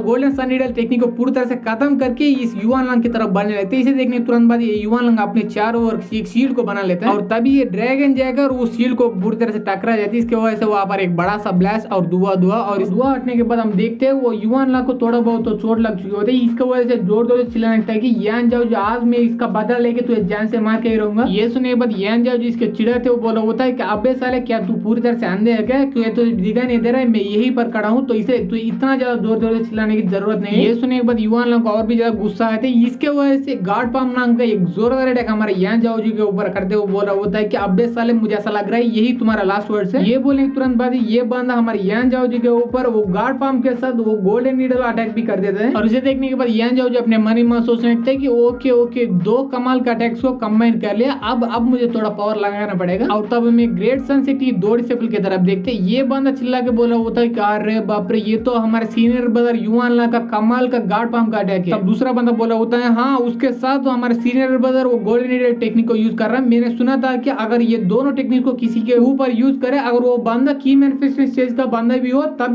भी वो कुत्ते की मौत हार जाएगा आसानी से। और ये यान जाओ जी टेरन की कंडीशन स्टेज का बंदा तो इसलिए हमारे सीनियर ब्रदर इसको आसानी से इस बार हारा के रहेगा। तब हम यान जाओ जी की तरफ देखते वो इस अटैक को देखने के बाद फिर से अपना ड्रैगन स्लीव अटैक को यूज करके उस गार्ड पाम के ऊपर अटैक कर देता पर इस बार अपना ड्रैगन स्लीव अटैक के अंदर काफी ज्यादा पावर लगा देता। तब हम देखते हैं ये अटैक ऊपर की तरफ जाने के बाद एक बड़ा सा ड्रैगन में बदल जाती है और वो हाथ को पूरी तरह टकरा जाती है। इसके वजह से वहां पर फिर से एक बड़ा सा ब्लास्ट हो जाते हैं और वो ब्लास्ट के वजह से इतना चमक आने लगते हैं कि ये सारे लोग अपना आंख पूरी तरह से बंद कर लेते हैं और एक बार वो सारे रोशनी खत्म हो जाए तब हम इस बंदे की तरफ देखते हैं युवान लंग को पूरी तरह से चोट लग चुकी होती है। इसके फेस के ऊपर भी काफी ज्यादा चोट लग चुकी होती है और इसके वजह से इसको फिर से काफी गुस्सा आता है। इसके वजह से अपना पूरा एनर्जी यूज करके यान जाओ जी की तरफ बढ़ने लगते हैं। इसके बाद चिल्ला के बोलने लगते हैं कि तेरी हिम्मत भी कैसे हुई मेरे फेस के ऊपर अटैक करने की। और इसे देखने के बाद फाइनली हमारे यान जाओ जी को भी गुस्सा आती है। इसके वजह से अपने स्टोरेज रिंग या स्टोरेज बैग के अंदर से एक छोटा सा बैम्बू का स्टिक निकाल देता है और उसे इसके फेस के ऊपर फेंक देते हैं। इसके वजह से इसके फेस के ऊपर पहले से काफी बड़ा कट लग जाती है और इसे देखने के बाद ये ग्रेट सनसेट के डिसेबल पूरी तरह चौंक जाता है और चिल्लाने लगता है कि क्या मैं कोई सपना देख रहा हूँ, क्योंकि नॉर्मली हमारा सीनियर ब्रदर युवान लंग की बॉडी काफी ज्यादा स्ट्रांग होती है और नॉर्मल बंदे तलवार को यूज करके भी उसका बॉडी को बिल्कुल डैमेज नहीं कर सकते, पर इस बंदे ने छोटा सा बैम्बू का स्टिक को यूज करके हमारे सीनियर ब्रदर के फेस के ऊपर कट लगाया। ऐसा कैसे पॉसिबल हो सकता है। और तब हम फिर से यान जाओ जी की तरफ देखते वो अपने स्टोरेज रिंग के अंदर से एक और बैम्बू स्टिक को निकालते। इसके बाद ये युवान लंग के पास आ जाता, आने के बाद बोलने लगता है कि अब्बे साले मैं तुझे नॉर्मली छोड़ने वाला था पर तूने मुझे आज इतना गुस्सा दिलाया कि मैं अपने आप को बिल्कुल ही रोक ही नहीं पा रहा हूँ। ये बोल के उसका पूरी तरह से 10 मिनट तक कुटाई कर देने लगता है, वो भी सिर्फ और सिर्फ उसके फेस के ऊपर है। और इसे देखने के बाद ये बंदा चिल्लाने लगता है कि प्लीज प्लीज मुझे माफ कर दो, मुझे छोड़ दो। और इतना सब कुछ चिल्लाने के बाद फाइनली हमारे यान जाओ जी उस बंदे को पूरी तरह से छोड़ देता है और उसके बाद उसका हालत जैसा दिख रहा होता है। और इसके बाद यान जाओ जी बोलने लगता है कि अब बोले बे साले क्या इसके बाद भी तुम मुझे चैलेंज करना चाहते हो, क्योंकि तुम्हारा फेस को देखकर मुझे ऐसा लग रहा है तुम अभी भी मेरे ऊपर गुस्से हो, तो इसलिए अगर तुम्हें फिर से चैलेंज करना है तो मैं चैलेंज को एक्सेप्ट करने के लिए तैयार हूँ। ये सुनने के बाद युवान लंग बोला होता है नहीं प्लीज मुझे माफ कर दो, आगे से मैं तुझे बिल्कुल चैलेंज ही नहीं करूंगा अपनी पूरी जिंदगी। और इस सारे कांड को देखने के बाद ग्रेट सनसेट पूरी तरह चौंक जाता है, चिल्लाने लगता है कि अरे बाप रे ये सच में एक नॉर्मल सा बैम्बू को यूज करके हमारे सीनियर ब्रदर युवान लंग को हरा दिया है, वो भी नॉर्मली नहीं बल्कि कुत्ते की मौत हरा दिया। अगर ऐसी बात तो ये बंदा असल में कितना स्ट्रांग होगा। और ये सारे बातों को ये जिम भी सुन लेता है। इसके बाद वो अपने मन ही मन सोचने लगता है हाँ ये लोग सही बोल रहे हैं, क्योंकि कोई भी नॉर्मल बंदा सिंपल सा बैम्बू स्टिक को यूज करके 10th लेवल बंदे को आसानी से हरा नहीं सकता। एक सेकंड कहीं वो कमी ना यान जाओ जी किसी को पता चले बिना पहले 10th लेवल के ऊपर उसके साथ उसको ब्रेक थ्रू करके की मैनिफेस्टेशन स्टेज के ऊपर भी गया हुआ है क्या? नहीं मुझे ऐसा बिल्कुल भी नहीं लग रहा, क्योंकि जब वो फाइट कर रहा है उसके अंदर की मैनिफेस्टेशन स्टेज की 1% का आ रहा मुझे महसूस नहीं हो रहा था। फिर ये बंदा इतना स्ट्रांग कैसे बन गया? और इसे देखने के बाद मुझे काफी ज्यादा गुस्सा आ रहा है। और ये सभी लोग ऐसा बात किए जा रहे होते तभी हम युवान लंग की तरफ देखते वो चोरी चुप के किसी को पता चले बिना अपने स्टोरेज रिंग के अंदर से अपने सारे आर्टिफैक्ट को बाहर निकल लेता है और उसके बाद वो सारे आर्टिफैक्ट यूज करके यान जाओ जी के ऊपर अटैक करने वाले होता, पर इसका बनक पहले हमारे यान जाओ जी को लग जाती है। इसके वजह से बोलने लगता है कि क्या तुझे पता है कि मेरे पास भी आर्टिफैक्ट है, पर मेरे आर्टिफैक्ट तेरे जैसे लो ग्रेड के नहीं बल्कि मीडियम ग्रेड के, तो इसीलिए वो दोनों को टकराए नहीं। तो ये बोल के अपने आर्टिफैक्ट को यूज करके वो सारे आर्टिफैक्ट को टकरा देता है। इसके वजह से वहां पर फिर से बड़ा ब्लास्ट हो जाता है। इसके वजह से फिर से युवान लांग को ये चोट लग जाती है। इसके बाद हमारे यान जाओ जो वहां से जाता हुआ बोला होता है कि अबे सर तुम्हें अच्छी तरह सुन लो, अगर मैं चाहता हूँ तो मैं तुझे आई भी यही पर जान से मार डाल सकता हूँ, वो भी आसानी से, पर मुझे तेरे जैसे नल्ले बंदे को मारने में थोड़ा भी मजा नहीं आएगा, तो इसलिए मैं तुझे यही पर छोड़ रहा हूँ, तो इसलिए दफा हो ऐसे। और अगर हम ये लाइट कैट के बारे में बात कर रहे हैं तो ये लाइट कैट को मैं ले जा रहा हूँ और मुझे अच्छी तरह से पता है कि ये प्लेस और ये लाइट कैट तुम्हारे सेक्ट के अंडर आ जाती है, पर अभी ये मेरा है, तो इसलिए आगे से इस लाइट कैट को छूने की कोशिश करे नहीं बल्कि उसके पास आने की कोशिश भी करे, तब भी तुम्हारा अंजाम काफी ज्यादा बुरा होगा। और अभी मिला हुआ कैट के बारे में इतना ध्यान दे रहा हूँ, तो एक बार मेरे जूनियर ब्रदर्स एंड सिस्टर्स के बारे में एक सेकंड के लिए सोचो, कितना ध्यान देता हूँ। और उस जैसे जूनियर ब्रदर एंड सिस्टर को तुमने नुकसान पहुंचाने की कोशिश की और ये तुम्हारे पहली बार है और हमारे जूनियर सिस्टर्स को कुछ भी नहीं हुआ, इसलिए मैं तुझे छोड़ रहा हूँ, पर आगे से ऐसा बिल्कुल ही नहीं होगा। ये बोले तुरंत अपना बैम्बू स्टिक को फिर से युवान लांग की तरफ फेंक देते हैं और वो बैम्बू स्टिक सीधा जाकर युवान लांग के गले के बाजू में जाकर पूरी तरह चुप जाती है। इसके वजह से उस बंदे को पूरी तरह से फट जाते हैं। तब ये यान जाओ जो बोल रहा होता है कि ये मिस नहीं हुआ बल्कि मैंने ही मिस किया जानबूझ के, तो इसलिए तुमने ये सारे लोगों को नुकसान पहुंचाने की कोशिश की, तो इसलिए ये सारे लोग के सामने तुम अच्छी तरह से माफी मांग लो। और ये सारे बात सुनने के बाद ये युवान को काफी ज्यादा गुस्सा आ रहा होगा था, फिर भी वो अपने आप को कंट्रोल करके जैसे तैसे ये सारे लोग के सामने माफी मांग लेते हैं। और ये सुने तुरंत बाद यान जाओ जो पीछे मुड़ जाते हैं। इसके बाद सभी लोग चिल्ला के बोलने लगते हैं कि चलो भाई ये बंदा ऑलरेडी माफी मांग लिया, तो इसलिए हम यहाँ से चलना चाहिए। और इसके बाद हमारे यान जाओ जो अपने मनी मान सोचने लगते कि जैसा एटीट्यूड मैंने दिखाया, जैसे इस बंदे को हरा दिया, इसके बाद मेरा पॉपुलैरिटी ये सारे लोग के सामने उसके साथ साथ टीएनयू सेक्ट के सामने पूरी तरह से बदल जाएगा और पूरी तरह से ऊपर जाएगी। और ये बात सोचकर ही मुझे हंसी आ रही है। नहीं, मुझे ऐसा बिल्कुल भी हंसना नहीं चाहिए क्योंकि मैं कूल एंग मास्टर हूँ, तो इसलिए मुझे ऐसा ही रहना चाहिए, वरना मेरा इमेज पूरी तरह से डैमेज हो जाएगा और ऐसा बिल्कुल ही होने नहीं दूंगा। और ये सारे कांड को देखने के बाद सच में ऐसा होता है क्योंकि ये तीनों लड़की ये देखने के बाद पूरी तरह से दीवाने हो जाते हैं। इसके बाद एक लड़की बोलने लगता है आय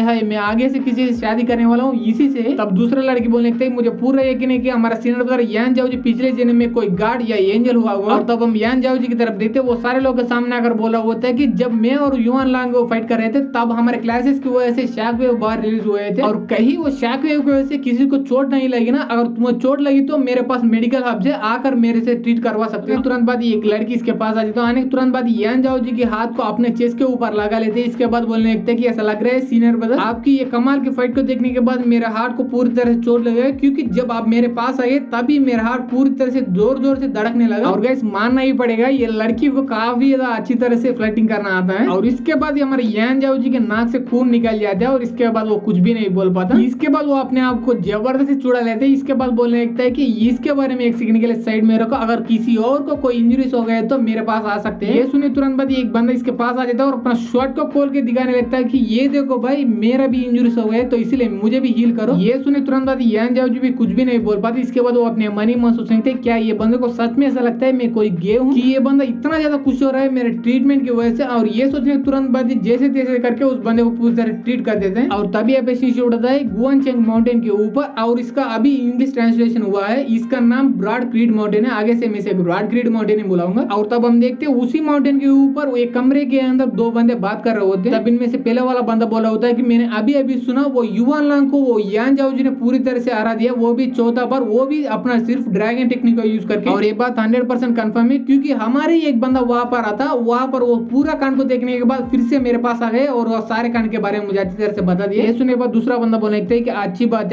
है तो इसलिए जल्दी उस वूलिंग को कांटेक्ट करो। और उसके बाद वो जाओ जी और उसकी टीम पूरी तरह से वो लांग युआन टाउन के अंदर पहुंचने से पहले उसको पूरी तरह से पकड़ने के लिए बोलो। और उसके बाद उसको ये भी बोलो कि अगर उस यान जाओ जी को जिंदा पकड़ना मुश्किल होगा तो उसको जान से भी मार डाल सकता है, पर मुझे सिर्फ और सिर्फ उसके अंदर की वो इनर क्रिस्टल फर्नेस चाहिए। और उसके बाद फिर से एक दिन का टाइम बीत जाता है। तब हम देखते हैं हमारे यान जाओ जी अपने सारे डिसेबल को लेकर कई बार जा रहा होता है। इसके बाद वो अपने मनी में सोचने लगता है कि अगर ये ड्रैगन स्लीव टेक्निक पहले जैसा होता तो मैं अपना पूरी जिंदगी पर भी युआन लांग के टेक्निक को बिल्कुल हरा नहीं पाता था, क्योंकि वो ड्रैगन स्लीव टेक्निक काफी ज्यादा कम लेवल की टेक्निक है। इसलिए मैं अपना दिमाग लगाया और अपना पिछले जिंदगी का टेक्निक को यूज किया और उस टेक्निक को यूज करके ये ड्रैगन स्लीव टेक्निक के साथ पूरी तरह से कंबाइन कर रहा है। उसके बाद वो काफी देर प्रैक्टिस किया। इसके बाद फाइनली मुझे ये हाई लेवल का टेक्निक मुझे मिल गया और मेरे पिछले जिंदगी का टेक्निक का नाम ड्रैगन स्वॉर्ड है और इस जिंदगी का टेक्निक का नाम ड्रैगन स्लीव है। तो इसलिए ये दोनों ड्रैगन टाइप की टेक्निक है, इसलिए ये दोनों अच्छी तरह से कंबाइन हो गए, वरना ऐसा पॉसिबल नहीं सकता है ऐसा कंबाइन करने के लिए। और ये सोचते इस सामने की तरफ बढ़े जा रहा होता तभी उसको कुछ ऐसा भनक लग जाता है सामने की तरफ। तभी ये सारे लोग चिल्ला के बोलने लगता है कि सारे लोग अच्छी तरह सावधान रहना क्योंकि आगे थोड़ा खतरा है। और सच में ऐसा होता है क्योंकि उसके सामने काफी बड़े बड़े काले या पिंक कलर के बाउंडर बन रहे होते हैं। पर ये सारे बाउंडर को देखने के बाद हमारे यान जाओ जी थोड़ा मुस्कुराने लगता है। इसके बाद वो अपने मन ही मन सोचने लगता है कि मैं भी मानता हूँ ये बाउंडर काफी ज्यादा खतरे है, पर जहाँ पर खतरे होता है वहां पर अपॉर्चुनिटी मिलती है। ये सोचने के तुरंत बाद येहू को ऑर्डर देने लगता है, येहू तुम तुरंत ही वो इनर क्रिस्टल फर्नेस को बाहर निकालो। ये सुनने के बाद ठीक है किंग मास्टर बोल के वो भी अपने इनर क्रिस्टल फर्नेस को बाहर निकाल लेता है अपने स्टोरेज रिंग के अंदर से या स्टोरेज बैग के अंदर से। और जैसे येहू उस इनर क्रिस्टल फर्नेस को बाहर निकाल लेते हैं वैसे ही वहां पर छोटे छोटे बाउंडर उस इनर क्रिस्टल फर्नेस के अंदर जाने लगते हैं। ये देखने के तुरंत बाद येहू तुरंत ही उस क्रिस्टल फर्नेस को नीचे रख देता है। इसके तुरंत बाद ही वहां पर एक बड़ा सा बाउंडर आ जाता है और आने के तुरंत बाद वो क्रिस्टल फर्नेस के अंदर जाकर ऑब्जर्व होने लगते हैं। और इसे देखने के बाद यान जाओ जो अपने मन ही मन सोचने लगता है कि मुझे अच्छी तरह से पता है कि ये पर्पल बाउंडर के अंदर पर्पल मिस नाम का एक चीज होती है और उसके साथ ही यहाँ पर ब्लैक फॉग भी काफी ज्यादा है, तो इसलिए वो ब्लैक फॉग के अंदर भी नाइनिन नाम का एक चीज होती है। तो इसलिए अगर मैं उस पर्पल मिस को उसके साथ नाइनिन को दोनों को मेरे भट्टी के अंदर भेज दो उसके बाद वो पूरी तरह से कंबाइन हो जाएगा। उसके बाद उसके अंदर एक नया मेटेरियल बन जाएगा। तो इसलिए एक बार मैं कोई नॉर्मल तलवार को उस भट्टी के अंदर भेज दूं तो उसके बाद वो मेटेरियल और ये नॉर्मल तलवार दोनों कंबाइन हो जाएगा। उसके बाद एक कमाल का मीडियम ग्रेड का आर्टिफैक्ट बाहर आ जाएगा। ये सोचने तुरंत बाद ये अपने स्टोरेज बैच के अंदर एक नॉर्मल सा तलवार निकलता है। निकलने के बाद उस भट्टी के अंदर फेंक देता है। इसके बाद ये फिर से अपने मन ही मन सोचने लगता है कि नॉर्मली इस जैसा कमाल का आर्टिफैक्ट को बनाने के लिए कोई कमाल का आर्टिफैक्ट रिफाइनर की जरूरत पड़ती है। और असल में मैं अपने पिछले जिंदगी में एक कमाल का आर्टिफैक्ट रिफाइनर रह चुका हूँ, तो इसलिए मुझे ये कमाल का क्रिस्टल फर्नेस को यूज करके ये सब मीडियम ग्रेड के आर्टिफैक्ट को बनाने में कुछ ज्यादा तकलीफ नहीं होगी। पर यहाँ पर दिक्कत की बात है कि मेरे पास उतना ज्यादा हाई क्वालिटी का मटेरियल नहीं है इसे जल्दी कंडेंस करने के लिए और उससे भी हाई क्वालिटी का मटेरियल बनाने के लिए। तो इसलिए ये आर्टिफैक्ट सिर्फ मीडियम ग्रेड की बन जाती है और उसके साथ साथ ये सब बनाने के लिए कुछ ज्यादा समय लग जाती है। ये सोचने के बाद कुछ देर का समय बीत जाता है, तब हम देखते हैं उस भट्टी के अंदर से फाइनली वो नॉर्मल तलवार एक मीडियम ग्रेड के आर्टिफैक्ट बना के बाहर आ जाती है। और इसे देखने के बाद ये लड़के पूरी तरह चौंक जाता है। तब ये लड़की बोलने लगता है कि मुझे बिल्कुल ही नहीं लगा था कि हमारे सीनियर ब्रदर के पास आर्टिफैक्ट रिफाइनर की भी टैलेंट है, क्योंकि इस बार ये मीडियम ग्रेड की लो क्वालिटी की नहीं बल्कि हाई क्वालिटी की बन चुकी है। ये सुने तुरंत बाद हमारे यान जाओ जो अपने बैच के अंदर से काफी सारे मटेरियल्स को बाहर निकाल रहे थे। इसके बाद बोलने लगता है कि तुम भी देख सकते हो मेरे पास काफी सारे मटेरियल्स है और ये सारे मटेरियल्स को मैं आर्टिफैक्ट बनाना चाहता हूँ और उसके लिए थोड़ा बहुत तो समय लगेगा, तो इसलिए तुम लोग उस समय पर पूरी तरह से रेस्ट करो। ये सुनने के बाद ठीक है मास्टर बोल के वो सारे लड़के उसके थोड़ा दूर जाकर रेस्ट करने लगते हैं। इसके बाद हमारे यान जाओ जो फिर से अपना रिफाइनमेंट के प्रोसेस के ऊपर पूरी तरह से ध्यान देने लगता है और तभी हमारे यान जाओ जी का ध्यान कुछ ऐसा फ्लेम जैसा दिखने वाला चीज के ऊपर जाता है। और इसे देखने के बाद यान जाओ जी अपने मन ही मन सोचने लगता है कि ये तो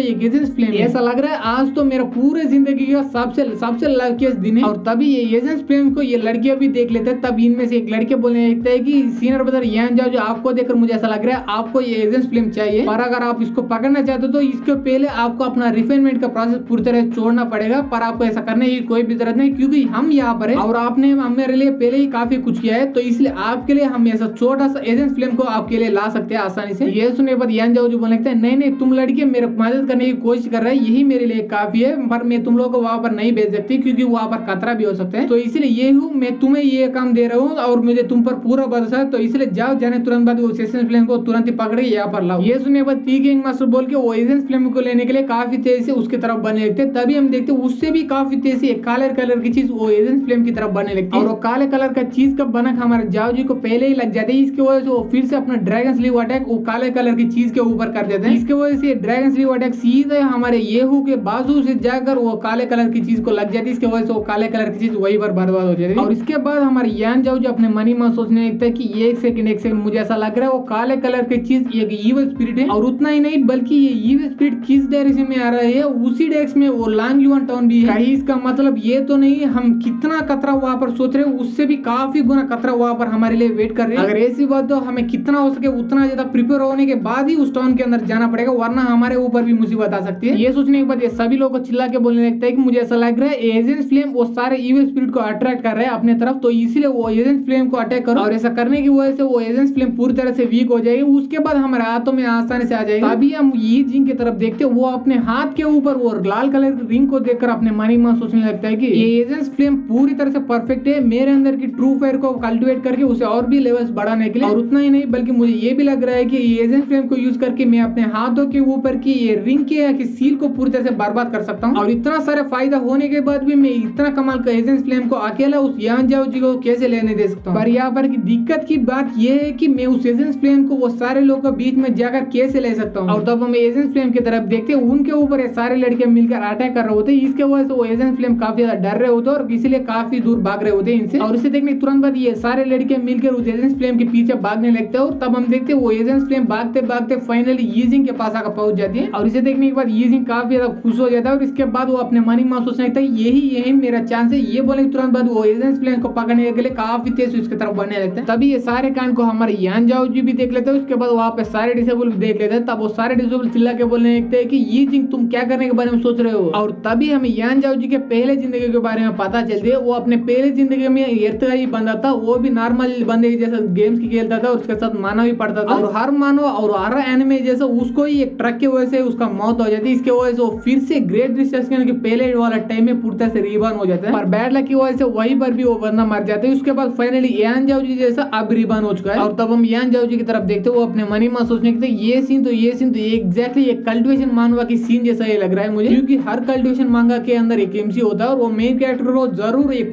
रूइंस के अंदर या खतरे की जगह के ऊपर एक कमाल का अपॉर्चुनिटी मिल जाती है। और उसके बाद वो मेन कैरेक्टर पूरी तरह से स्ट्रांग बन जाता है। उसके बाद पूरी दुनिया को हिला के रख देता है। और अब देखो ये इजी को एजेंट फ्लेम मिलने वाला है। और मुझे ऐसा लग रहा है मैं ये कमीना मानवा का पूरी तरह से मेन कैरेक्टर नहीं बल्कि पूरी तरह से एंटागोनिस्ट हूँ यानी विलन हूँ। और ऐसा बोलने के पीछे एक बड़ा सा रीजन छुपा पड़ा है, क्योंकि मैंने अपने बचपन से जो कांड इस ईजिंग के साथ करते आ रहा था वो सारे कांड हर मानव विलन मेन कैरेक्टर से करता है। और उसके बाद फाइनली वो विलन पूरी तरह से कुत्ते की मौत हारता है या मरता है। पर मैं इस बार हर हालत में ऐसा बिल्कुल भी नहीं होने दूंगा, क्योंकि आगे जाकर मैं काफी ज्यादा स्ट्रांग बनूंगा और मैं एमसी को यानी मेन कैरेक्टर को तकलीफ देने की कोशिश भी नहीं करूंगा। ये सोचने के तुरंत बाद हमारे यान जाओ जो ईजिंग के चिल्ला के बोलने लगता है कि जूनियर ब्रदर ईजिंग तुम्हें इतना ज्यादा जल्दी करने की कोई भी जरूरत नहीं, क्योंकि वो एजेंशियल फ्लेम को पकड़ने के लिए कुछ ऐसा स्पेशल इक्विपमेंट चाहिए, वरना उस स्पेशल इक्विपमेंट के बिना कोई पकड़ने की कोशिश करे तो उसका बारी पूरी तरह से जेल को काक हो सकती है। और अगर हम येहू के बारे में बात करें तो उसके पास वो स्पेशल इक्विपमेंट है और तुम्हारे पास नहीं है, तो इसे थोड़ी देर सोच के उसके बाद उसे लेने के बारे में सोचना। ये सुनने के बाद ईजिंग चिल्ला के बोलने लगता है क्या तुझे सच में ऐसा लगता है कि तुम्हारे ये झूठे बातों पर मैं यकीन करूंगा और एसेंशियल फ्लेम को तुम्हें लेने दूंगा? ऐसा सपने भी नहीं होने वाला, क्योंकि ये एसेंशियल फ्लेम मेरा है और सिर्फ मेरा ही है। ये बोलने के तुरंत बाद वो उस एसेंशियल फ्लेम को टच करने वाला होता है। तब हम देखते हैं वहां पर वो एसेंशियल फ्लेम पूरी तरह से काले कलर के अंदर बदल जाता है और उसके अंदर से जोर से हवा भी बाहर आने लगते हैं। और वो हवा इतना तेज होती है कि उस हवा की वजह से ये सारे डिसेबल इधर उधर जाकर गिरने लगते हैं। और तभी हम देखते हैं उसी एसेंशियल फ्लेम के अंदर से ये बंदा बाहर आ जाता है, ये रेड हेयर वाला बंदा। और इस बंदे के बारे में हमारे यान जाओ जी को पहले ही पता होता है। इसके वजह से वो इस बंदे के देखने के बाद पूरी तरह से गुस्सा आ जाता है। इसके बाद वो अपने मन ही मन सोचने लगते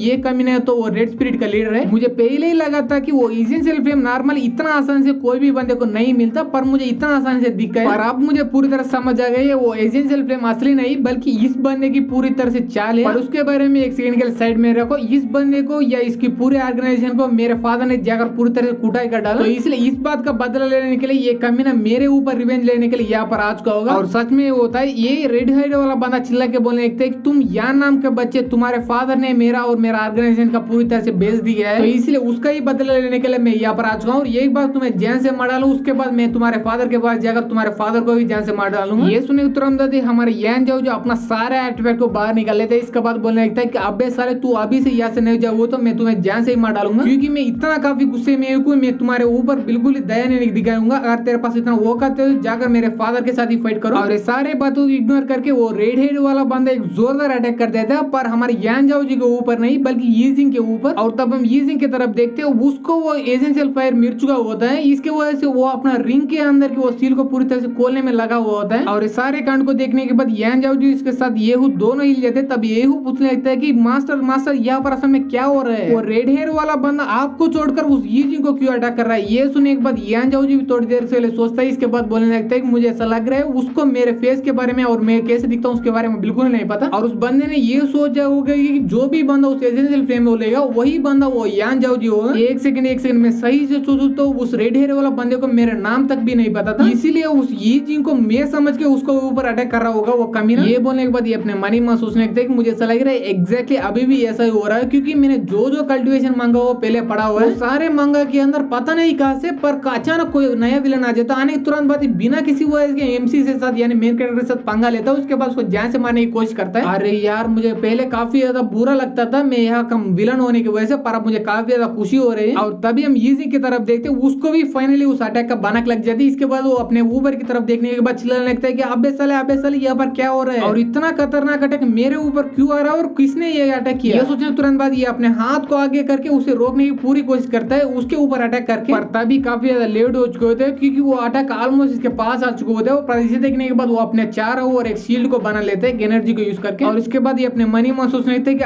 अगर ये रिंग के अंदर का बुढ़ा बाहर आ गया तो ये अटैक को आसानी से खत्म कर सकता है, पर अभी तक ये रिंग पूरी तरह से अनसील नहीं हुआ है। और ये सारे कांड को देखने के बाद हमारे यान जाओ जो अपने मनी में सोचने लगता है कि आय है इस मेन कैरेक्टर को देखकर मुझे काफी ज्यादा तरस आ रहा है उसके ऊपर, क्योंकि इस बंदे का हालात अब ऐसा बन चुका है, ये अभी गेम को शुरू कर दिया तभी इसको हाई लेवल का बास का सामना करना पड़ रहा है। क्योंकि मैं महसूस कर सकता हूँ वो रेड हेयर वाला बंदा का कल्टिवेशन हमसे काफी ज्यादा हाई लेवल किया और मैं भी ये सारे आर्टिफैक्ट यूज करके उसको डिस्ट्रैक्ट करके यहाँ से भागने वाला था। पर अब हम यहाँ पर क्या ही कर सकते हैं, हर कल्टिवेशन मांगा के अंदर मेन कैरेक्टर के पास थोड़े ही लक होते फिर भी वो एंड तक जी पाता है, पर विलन के पास काफी ज्यादा लक होते फिर भी वो जल्दी ही मर जाते हैं। एक सेकंड अगर ऐसी बात तो ये बंदा को बचाने के लिए कोई स्ट्रांग बंदा यहाँ पर जरूर आना ही चाहिए। और आने की वजह से प्लॉट आर्मर की वजह से हर हालत में वो अपने जान के ऊपर खतरा भी लेकर उस मेन कैरेक्टर को बचाई गई रहेगा। पर यहाँ पर तो ये मेन कैरेक्टर ऑलमोस्ट मरने ही वाला है, पर उस जैसा स्ट्रांग बंदा अभी तक अपीयर ही नहीं हुआ। क्या मैं गलत था, क्या ये मेन कैरेक्टर नहीं है? ये वहाँ पर खड़े हो रहे सब सोच ही रहे होता है, तभी हम देखते हैं फाइनली वो यीजिंग के हाथों के अंदर की वो रिंग पूरी तरह से अनसील हो जाती है। इसके बाद वहाँ के अंदर से वो एक बड़ा बाहर आ जाता है। अनेक तुरंत बाद चिल्ला के बोलने लगता है कि तुम कमीने की हिम्मत भी कैसे हुई मेरे मास्टर को चोट पहुंचाने का और मारने की कोशिश करने की, क्या तुम लोगों को मरना है क्या? और ये आवाज सुनने के बाद हमारे यान जाओ जो अपने मनी मास सोचने लगता है यस वो फाइनली आ गया, वो जरूर उस मेन कैरेक्टर को बचा लेगा। अब मुझे पूरी तरह से कंफर्म हो गया है कि वो यीजिंग ही इस मानव का मेन कैरेक्टर है। और तब हम फाइनली बुढ़ा की तरफ देखते हैं, वो रेड हेयर वाले बंदे के अटैक को अपने हाथों से रोक देता है, इसके बाद उसको पूरी तरह से खत्म ही कर देता है अपने एक अटैक को यूज करके। और ये दोनों अटैक को टकराने की वजह से वहां पर एक बड़ा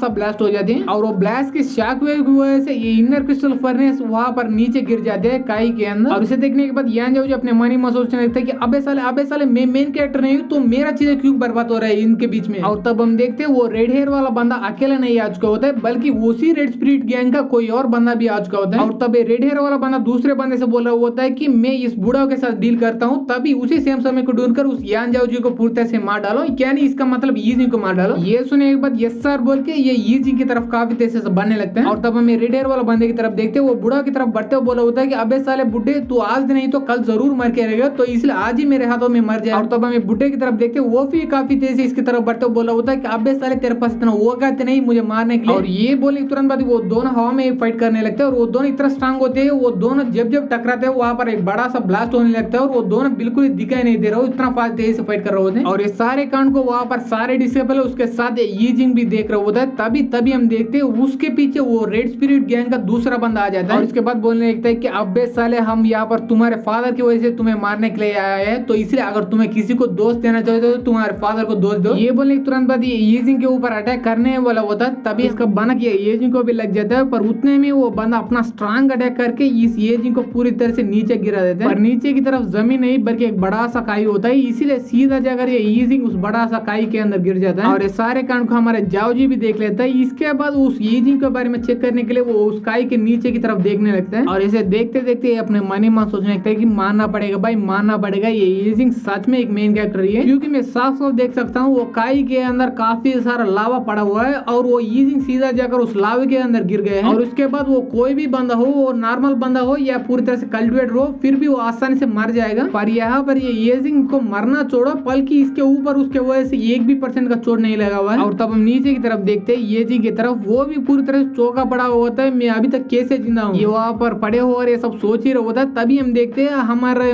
यान जाओ जी के किन्नर क्रिस्टल फर्नेस पहले ये काई के अंदर गिर चुका होता है, इसके वजह से लाव के साथ रिएक्ट करके पूरी तरह से ब्लास्ट हो जाती है। और तब हम देखते हैं वो ब्लास्ट की रेंज में ये यीजिंग भी आ जाती है, इसके वजह से एक यीजिंग काफी दूर जाकर ऐसे गिर जाता है नीचे की तरफ। और ये देखने के बाद हमारे यान जाओ जी भी अपने मनी में सोचने लगता है कि एक सेकंड मेरा वो इनर क्रिस्टल फर्नेस वहां पर जाकर पूरी तरह से ब्लास्ट हो गया। पर ऐसा कैसे हो सकता है, क्योंकि मेरा इनर क्रिस्टल फर्नेस काफी पहले वो लावा के अंदर गिर गया था। अगर ऐसी बात था, अगर वो क्रिस्टल फर्नेस ब्लास्ट होना ही था तो काफी पहले ही होना चाहिए था। एक सेकंड कहीं वो यीजिंग जाकर सीधा वो इनर क्रिस्टल फर्नेस के ऊपर नहीं तो गिर गया, या मुझे भी ऐसा लग रहा है वो सीधा जाकर वो क्रिस्टल फर्नेस के ऊपर गिर गया, इसके वजह से वो तुरंत ही पूरी तरह से ब्लास्ट हो गया। पर यहाँ पर मुझे प्लॉट आर्मर को जरूर मानना ही पड़ेगा भाई, क्योंकि इसके नीचे ही इतना खतरनाक क्रिस्टल फर्नेस पूरी तरह से ब्लास्ट हो गया, फिर भी इसको थोड़े ही चोट लग चुकी है इसकी वजह से। और तब हम यीजिंग की तरफ देखते वो काफी गुस्से से यान जाओ जी की तरफ देखकर चिल्ला रहा होता है कि अबे साले यान जाओ जी तेरी हिम्मत भी कैसे हुई, तेरे इनर क्रिस्टल फर्नेस को यहाँ पर नीचे बेचकर मुझे मारने की कोशिश करने की। ये सुने बाद यान जाओ जी बोलने लगता है कि अबे साले तू इतना मत चिल्लाओ, क्योंकि मैंने जानबूझ के उस क्रिस्टल फर्नेस को वहां पर नहीं भेजा, बल्कि तुम ही जानबूझकर उसके ऊपर गिर गए हो। अब तो देखो वो इनर क्रिस्टल फर्नेस पूरी तरह से बर्बाद हो गया, वो भी तेरे वजह से। और अब तू ये जान ले, मैं तुम्हारे जान से वो इनर क्रिस्टल फर्नेस को काफी ज्यादा पसंद करता हूँ। तो इसीलिए हमेशा ये याद रख कि मैं तेरे जैसे नल्ले बंदे को मारने के लिए उतना कीमती चीज बिल्कुल भी नहीं यूज करने वाला। ये सब बोलता बोलता यान जाओ जी उस यीजिंग को गौर से देखने लगते हैं, तभी उसको एक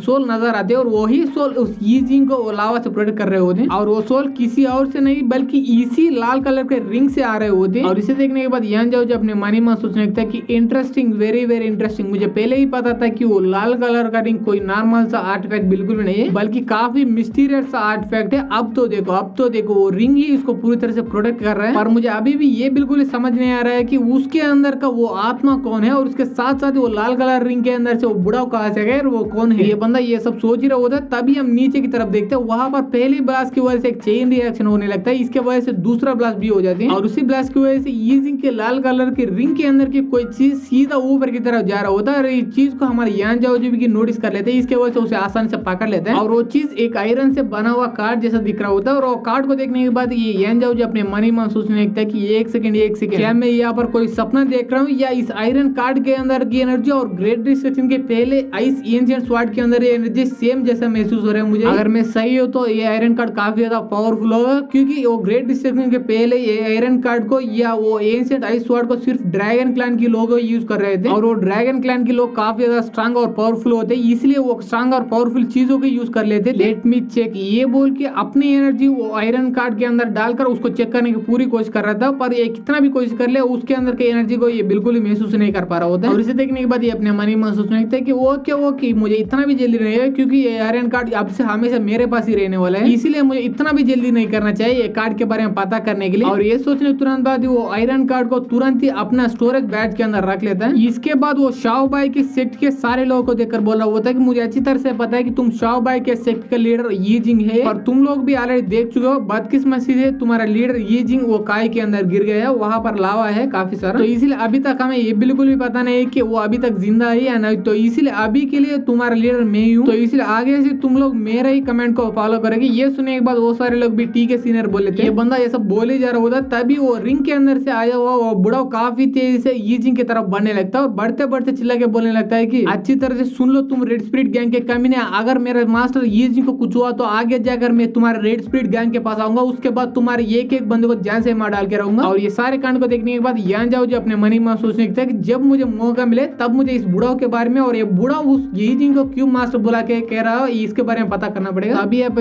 शूटर लिन युआन नाम का सिटी के अंदर, ये लांग युआन नहीं बल्कि लिन युआन है, उसके बाजू वाला सिटी। और तब हम इस बंदे की तरफ देखते हैं, ये बंदा हमारे टीएनयू सेक्ट का फॉरेन एल्डर होता है, और इसका नाम सू चुआन होता है। आगे से हम इस बंदे को एल्डर सू करके बुलाएंगे। तब हम देखते हैं एल्डर सू यान जाओ जी को कुछ स्टोन दिखाते हुए बोला होता है कि वो लांग युआन टाउन के अंदर का गड़बड़ का पीछे का रीजन यही स्टोन है, और इनको मोर स्टोन्स बुलाते हैं। ये सुनने के बाद यान जाओ जी बोलने लगता है कि थैंक्स एल्डर सू, आपने मेरा काम काफी ज्यादा आसान कर दिया। ये सब बोलने के बाद यान जाओ जी अपने मनी में सोचने लगता है कि ये लिन युआन और वो लांग युआन दोनों बाजू वाले शहर है, तो इसीलिए मैं उस शहर के अंदर ना जाते वो यही पर रहकर वहाँ पर क्या क्या गड़बड़ हुआ है वो सारे चीजें के बारे में पता कर रहा हूँ, क्योंकि मैं वहाँ पर बिल्कुल भी नहीं जा सकता, क्योंकि मेरे बारे में रेड स्पिरिट गैंग को भी पता चल गया, तो मेरे बारे में और मेरे ऑपरेशन के बारे में वहाँ पर वो लांग युआन टाउन के अंदर के लोगों को भी जरूर पता चल गया होगा। तो इसे इस हालत में मुझे वहाँ पर जाकर उसके बारे में इन्वेस्टिगेट करना काफी ज्यादा खतरनाक होगा मेरे लिए और मेरे जूनियर्स के लिए भी, इसीलिए मैं यही पर रहकर वहाँ पर के गड़बड़ के बारे में पता करने की पूरी कोशिश कर रहा हूँ, क्योंकि ये बंदा और कोई नहीं बल्कि मेरे फादर की ग्रुप का मेंबर ही है, ये एल्डर सू। और ये एल्डर सू पर मुझे भी पूरा भरोसा है, और ये बोल रहे हैं ये मोर स्टोन के अंदर पूरी तरह से गड़बड़ है, तो इसलिए मैं भी यकीन कर लेता हूँ। पर ये स्टोन्स के अंदर क्या गड़बड़ है इसके बारे में मुझे और भी इन्वेस्टिगेट करके पता करना पड़ेगा। ये सोचने के बाद ये एल्डर सू से पूछने लगता है कि एल्डर सू क्या आप ये मोर स्टोन्स के बारे में मुझे और भी कुछ बता सकते हैं कि? ये सुनने के बाद एल्डर सू बोलने लगता है हाँ मैं बता सकता हूँ, ये मोर स्टोन सिर्फ और सिर्फ लिंगफेन वैली के अंदर ही प्रोड्यूस कर दिया जाता है, और यंग मास्टर इससे ज्यादा मुझे मोर स्टोन्स के बारे में कुछ भी नहीं पता चला। आगे से मुझे कोई पता चला तो मैं सीधा आकर आपके पास या आकर पूरी तरह से इसके बारे में डिटेल बताऊंगा। ये सुनने के बाद हमारे यान जाओ जी बोलने लगते हैं कि ठीक है एल्डर सू आप ये सब मेरे लिए कर रहे हैं, इसके लिए आपको काफी ज्यादा शुक्रिया, पर अभी के लिए आप यहाँ से जा सकते हैं। ये सुनने के बाद ठीक है यंग मास्टर बोल के वो एल्डर सू वहाँ से जाने लगता है। तभी हम देखते हैं वहाँ पर ये हुआ जाता है। आने के बाद हमारे यान जाओ जी से बोलने लगता है कि यंग मास्टर आपने मुझे वो यीजिंग के रिंग के अंदर से आया हुआ बुढ़ा के बारे में पता करने के लिए बोला था, मैंने उसके बारे में पूरी तरह से पता कर लिया है। ये सुनने के बाद यान जाओ जी बोलने लगता है कि अगर ऐसी बात है तुझे कितना डिटेल्स पता है वो सारे डिटेल्स मुझे अच्छी तरह से बता दो, ये सुनने के बाद ये उसको बताने लगे। सबसे पहले उस बुढ़ाओ का नाम है हान सिंह, पर लोगों ने उसको एक और नाम दिया, उसका नाम है old man of ghost x. और आप भी पहले देख चुके थे कि वो बुढ़ा काफी ज्यादा स्ट्रांग है, पर मुझे ये बिल्कुल भी पता नहीं चला कि वो बुढ़ा यी जिंग का सर्वेंट या बॉडीगार्ड कैसे बन गया। ये सुनने के बाद यान जाओ जो अपने मन में सोचने थे इसके पीछे कुछ ज्यादा बड़ी मिस्ट्री बिल्कुल नहीं है, क्योंकि मुझे अच्छी तरह से पता है कि वो यी जिंग एक मेन कैरेक्टर है, तो इसलिए उसका सर्वेंट यू ऐसे ही बन जाते हैं। और ये सोच ही रहा था तभी ये और भी बोलने लगता है कि पनिशमेंट पैलेस के लोग यहाँ पर आने वाले हैं, वो भी आपके से मिलने के लिए। मुझे ऐसा लग रहा है यंग मास्टर वो पनिशमेंट पैलेस के लोग आपको यहाँ पर यी जिंग के मैटर के लिए, उसके साथ साथ ग्रेट सन सिटी के साथ पंगा लेने के लिए, वो मैटर के लिए आपको पनिशमेंट देने के लिए यहाँ पर आ रहे हैं। और आपको भी अच्छी तरह से पता है कि हमारे टियानु सिटी के अंदर काफी सारे लोग हैं जो कि आपको बर्बादी को पूरी तरह से अपना आंखों से देखना चाहते हैं। ये सुनने पर यान जाओ जो बोलने लगता है कि हाँ तुम तो सच बोल रहे हो, पर मुझे ये बिल्कुल नहीं लगता कि ये सारे कांड के बारे में इंफॉर्मेशन हमारे सेट के पास इतना जल्दी पहुंच जाएगी। ये सुनने के बाद यहू बोलने लगता है कि हाँ मुझे भी ये हैरानी लगे, तो इसलिए मैं इसके बारे में और भी डिटेल में जानने लगा। तब मुझे पता चला कि ये न्यूज हमारे सेट के पास इतना जल्दी पहुंचने का रीजन और कोई नहीं बल्कि लिंगफेंग वैली है। ये सुनने के बाद यान जाओ जो बोलने लगता है कि इंटरेस्टिंग, वेरी वेरी इंटरेस्टिंग, तो लिंगफेंग वैली यहाँ पर भी आ गई है। अगर ऐसी बात तो लिंगफेंग वैली के बारे में और भी ज्यादा डिटेल्स पता करने की कोशिश करो, पर उससे पहले मुझे ये बात बताओ कि यहाँ पर मुझे पनिशमेंट देने के लिए कौन कौन कमीने यहाँ पर आ रहे हैं हमारे शिप के अंदर से। ये सुनने के बाद ये बोलने लगता है कि ये सभी लोगों के बारे में आपको पहले से ही पता। उनमें से पहला बंदा ईस्टर्न टैंक डायनेस्टी का बंदा है, उसका नाम यान सू है। और दूसरा वाला बंदा और कोई नहीं बल्कि हमारा सेक्ट का लॉ एनफोर्समेंट डेलर है, और उसके साथ लिंगफेंग के भी एक बंदा आ रहा है यहाँ पर आपको पनिशमेंट देने के लिए। और ये सारे बात सुनने के बाद यान जाओ जो अपने मनी में सोचने लगता है कि ओके तो मुझे अब पता चला कि ये सारे कांड के पीछे का बंदा और कोई नहीं बल्कि युवान हुआ है। मुझे अच्छी तरह से पता है कि वो एल्डर कू भी हमारे सेक्ट का लीडर बना चाहता है, तो इसलिए वो भी कम्पीट कर रहा है वो लीडर की पोजीशन के लिए, पर वो इतना भी बड़ा कंप्यूटर नहीं है क्योंकि वो मेरे फादर के कंपैरिजन में काफी ज्यादा वीक है, और उसके साथ साथ ही उसके पास इतना स्ट्रॉन्ग सपोर्ट बिल्कुल ही नहीं है। पर ये युवान हुआ काफी ज्यादा अलग बंदा है क्योंकि वो ऑलमोस्ट मेरे फादर जितना स्ट्रॉन्ग है, और उसके साथ साथ ही उसके पास मेरे फादर जितना स्ट्रॉन्ग सपोर्टर्स भी है। और उतना ही नहीं बल्कि ये यानजू और वेनजिंग जी और इसके साथ ये एल्डर कू भी उसी युवान हुआ का जूनियर से, तो इसलिए मुझे ऐसा लग रहा है ये एल्डर कू ये कमीना भी सीक्रेट में उस युवान हुआ को भी पूरी तरह से सपोर्ट किया जा रहा है। तभी तो मुझे पहले को थोड़ा शक हुआ था, पर अब मुझे पूरी तरह से कंफर्म हो चुका है कि मेरे लोकेशन के बारे में वो रेड स्पिरिट को बताने वाला और कोई नहीं बल्कि ये तीनों में से कोई होगा, ताकि मुझे जितना जल्दी हो सके उतना जल्दी पनिशमेंट मिले। इसके वजह से मेरे साथ मेरे फादर की भी बदनामी हो जाए। तब येहू बोलने लगता है कि अब हम क्या करेंगे मास्टर, क्या आपके पास वो तीनों कमीने से बचने का कोई प्लान है क्या? ये सुनने के बाद यान जाओ जी मुस्कुराते हुए बोलने लगते हैं कि प्लान, पर उसकी क्या जरूरत है, क्योंकि वो सारे लोगों को अच्छी तरह से पहले ही पता था कि वहां पर जाकर मैंने क्या किया और उसके साथ साथ क्या करने वाला हूँ, तो इसलिए वहां पर जाकर मैं कोई झूठ बोलूं तब भी वो बिल्कुल यकीन नहीं करेंगे, तो इसलिए मैं वहां पर जाकर सीधा सीधा सच ही बोलूंगा। ये देखने के बाद यान हुआ अपने मन में सोचने लगता है कि एक सेकंड यंग मास्टर नॉर्मली ऐसा बिल्कुल ही नहीं मुस्कुराते, पर जब ये ऐसा मुस्कुराते तब जिस बंदे को ये टारगेट कर रहा है उस बंदे का जिंदगी पूरी तरह से बर्बाद हो चुका है पास में। तभी उठाता है उसी लिनियन सिटी के एक कमरे के अंदर, वहां पर एक दिन के बाद ये तीनों लोग आ चुके होते हैं। तब इनमें से एक बंदे की तरफ देखते हैं, वो दूसरे बंदे से पूछ रहा होता है क्या तुमने मुझे पहले कौन कौन से इन्फॉर्मेशन दिया, वो सारे इन्फॉर्मेशन सच है क्या? तभी हम इन दोनों के नाम बताया जाता कि इनमें से ब्लैक कलर बालों वाला का नाम यानजू होता है और इसके साथ टी पीने वाला का नाम वेननेंजी होता है। तब वेननेंजी यानजू से बोलने लगता है कि हाँ मैंने तुम्हें पहले जो इन्फॉर्मेशन बताया वो सारे इन्फॉर्मेशन सच है और मैंने इसके बारे में 2 बार पहले ही चेक कर चुका हूँ। और ये बात सुनने के बाद यानजू अपने मन में सोचने लगता है कि यान जाओ जी इस बार तुमने इतना बड़ी गलती की कि इस बार तुम अपना फादर के पास भी जाकर मदद मांग नहीं सकते, क्योंकि तुम्हारे फादर के पास भी इतना औकात नहीं है कि तुम्हें इतना बड़े लफड़े से बचाने के लिए। और तब हम देखते हैं वहां पर कुछ देर के बाद एक और बंदा आ जाता है और वही टीएनयू सेक्टर का लॉ एनफोर्समेंट का एल्डर होता है, वो ये बंदा एक न्यूट्रल होता है। और तभी हम देखते हैं वहां पर हमारे यान जाओ जी भी फाइनली आ जाते हैं। और इसे देखने के बाद ये लॉ एनफोर्समेंट का एल्डर बोलने लगता है कि यान जाओ जी मैंने सुना था कि वहां पर जाने के बाद वो ग्रेट सन सेक्ट के डिसेबल हमारे डिसेबल के ऊपर अटैक कर चुके हैं, तभी तुमने हमारे डिसेबल को पूरी तरह से बचा लिया है। और तुमने ऐसा करके सिर्फ हमारा सेक्ट के डिसेबल के नहीं बल्कि हमारा पूरा सेक्ट का इज्जत बचा लिया वो सारे लोग के सामने। और ये तुमने काफी बढ़िया बात किया, पर यह दिक्कत की बात है कि मैंने सुना था कि वो ग्रेट सन सेक्ट के एक भी डिसेबल को तुमने वो आई ऑफ द वर्टेक्स के अंदर बिल्कुल भी जाने नहीं दिए, बल्कि तुमने उन लोगों को पूरी तरह से कुटाई करके उनका सारा ट्रेजर लूट के उनको वहां से भागा दिया है। ये सुनी तुरंत बाद यानजू वहां से उठकर बोल रहा होता है कि यान जाओ जी तुझे भी अच्छी तरह से पता है कि वो eye of the vertex public property है, वहां पर कोई भी जा सकता है। इसका मतलब वो सारे ग्रेट सन सेक्ट के डिसेबल भी वहां पर जा सकते हैं, और तुमने अपने घमंड के वजह से उन लोगों को वहां से जाने से रोक दिया है। इसके वजह से हमारे गुआनजेंग माउंटेन के बीच और उसका ग्रेट सन सेक्ट के बीच पूरी तरह से लफड़ा हुआ है। पर अभी के लिए ये छोटा लफड़ा है पर आगे जाकर एक बड़ा सा लफड़े में कन्वर्ट हो सकता है, और उसके साथ वो लफड़े की वजह से या तो वो ग्रेट सन सेक्ट बचेगी या हमारा युवानचंग माउंटेन बचेगी। पर यहाँ पर दिक्कत की बात है कि अगर ये हमारे युवानचंग माउंटेन जीत भी गए तो तब भी हमारे गुआनचंग माउंटेन के अंदर काफी सारे लोगों का मौत हो चुका होता है तब तक। तो क्या इतना बड़ा लफड़े के लिए तू रेस्पॉन्सिबिलिटी लेने के लिए तैयार हो क्या? तो अगर तू और तुम्हारा फादर रेस्पॉन्सिबिलिटी लेने के लिए तैयार भी तो तब भी कुछ ज्यादा फर्क नहीं पड़ने वाला, क्योंकि तेरे पास इतना औकात नहीं कि इतना बड़ा लफड़े के लिए रेस्पॉन्सिबिलिटी लेने के लिए। और सारे बात सुनने के बाद भी हमारे यान जाओ जी कुछ भी नहीं बोलता और कुछ भी नहीं करता, सिर्फ वहां पर खड़े होकर ऐसा देख ही जा रहा होता है। इसे देखने के बाद ये यानजू को काफी ज्यादा गुस्सा आ जाती है, इसके वजह चिल्ला के बोलने लगता है कि आप बे सारे कुछ तो बोल। ये सुनने के बाद यान जाओ जी बोलने लगता है कि हाँ एल्डर मैं आपको बताने के लिए बता सकता हूँ पर आप बीच में बोलिएगा नहीं बोलिएगा मत। ये सुनने के बाद यान जू बोलने लगता है ठीक है मैं बीच में नहीं बोलूंगा। ये सुनने के बाद यान जाओ जी बोलने लगता है अगर ऐसी बात तो मैं आप सभी लोगों को साथ साथ बता दूंगा वहां पर क्या क्या चीजें हुआ था। जैसे कि आप सभी लोगों को अच्छी तरह से पता है कि मुझे इस पूरी दुनिया के अंदर सिर्फ और सिर्फ मुझे ही वो इनर क्रिस्टल फर्नेस को कैसे बनाया जाता है और उसको कैसे यूज कर दिया जाता है पता है। इसीलिए हमारे सेक्ट के लिए और भी ज्यादा कमाल का आर्टिफैक्ट बनाने के लिए वो इनर क्रिस्टल फर्नेस को वो आई ऑफ आर्ट्रेक्स के अंदर लेके गया था मैं। और गाइस वो आई ऑफ द वर्टेक्स और किसी और प्लेस के बारे में नहीं बल्कि वो काफी सारे बड़े बड़े बाउंडर्स रह रहे होते हैं वही प्लेस के बारे में बता रहे हैं। तब यान जो आगे बताने लगता है कि क्योंकि वो सिर्फ और सिर्फ वो आई ऑफ द वर्टेक्स के बीचों बीच ही वो काफी सारे 9 इविल स्पिरिट पाए जाते हैं और वही 9 इविल स्पिरिट को यूज करके ही हमारी इनर क्रिस्टल फर्नेस कमाल का आर्टिफैक्ट बना सकती है। ये बोलने के बाद यान जो अपने मन ही मन सोचने लगते हैं नहीं ये सिर्फ और सिर्फ एक ही मेथड है, इसके काफी सारे मेथड है वो आर्टिफैक्ट बनाने के लिए, पर ये लोगों को यह जाने की बिल्कुल भी जरूरत नहीं। ये सोचने के बाद बाहर की तरफ बोल रहा होता है कि आपको भी अच्छी तरह से पता है कि वो इनर क्रिस्टल फर्नेस एक वर्ल्ड क्लास का आर्टिफैक्ट है, तो क्या आप ही बोलोगे क्या इतना कमाल का आर्टिफैक्ट के बारे में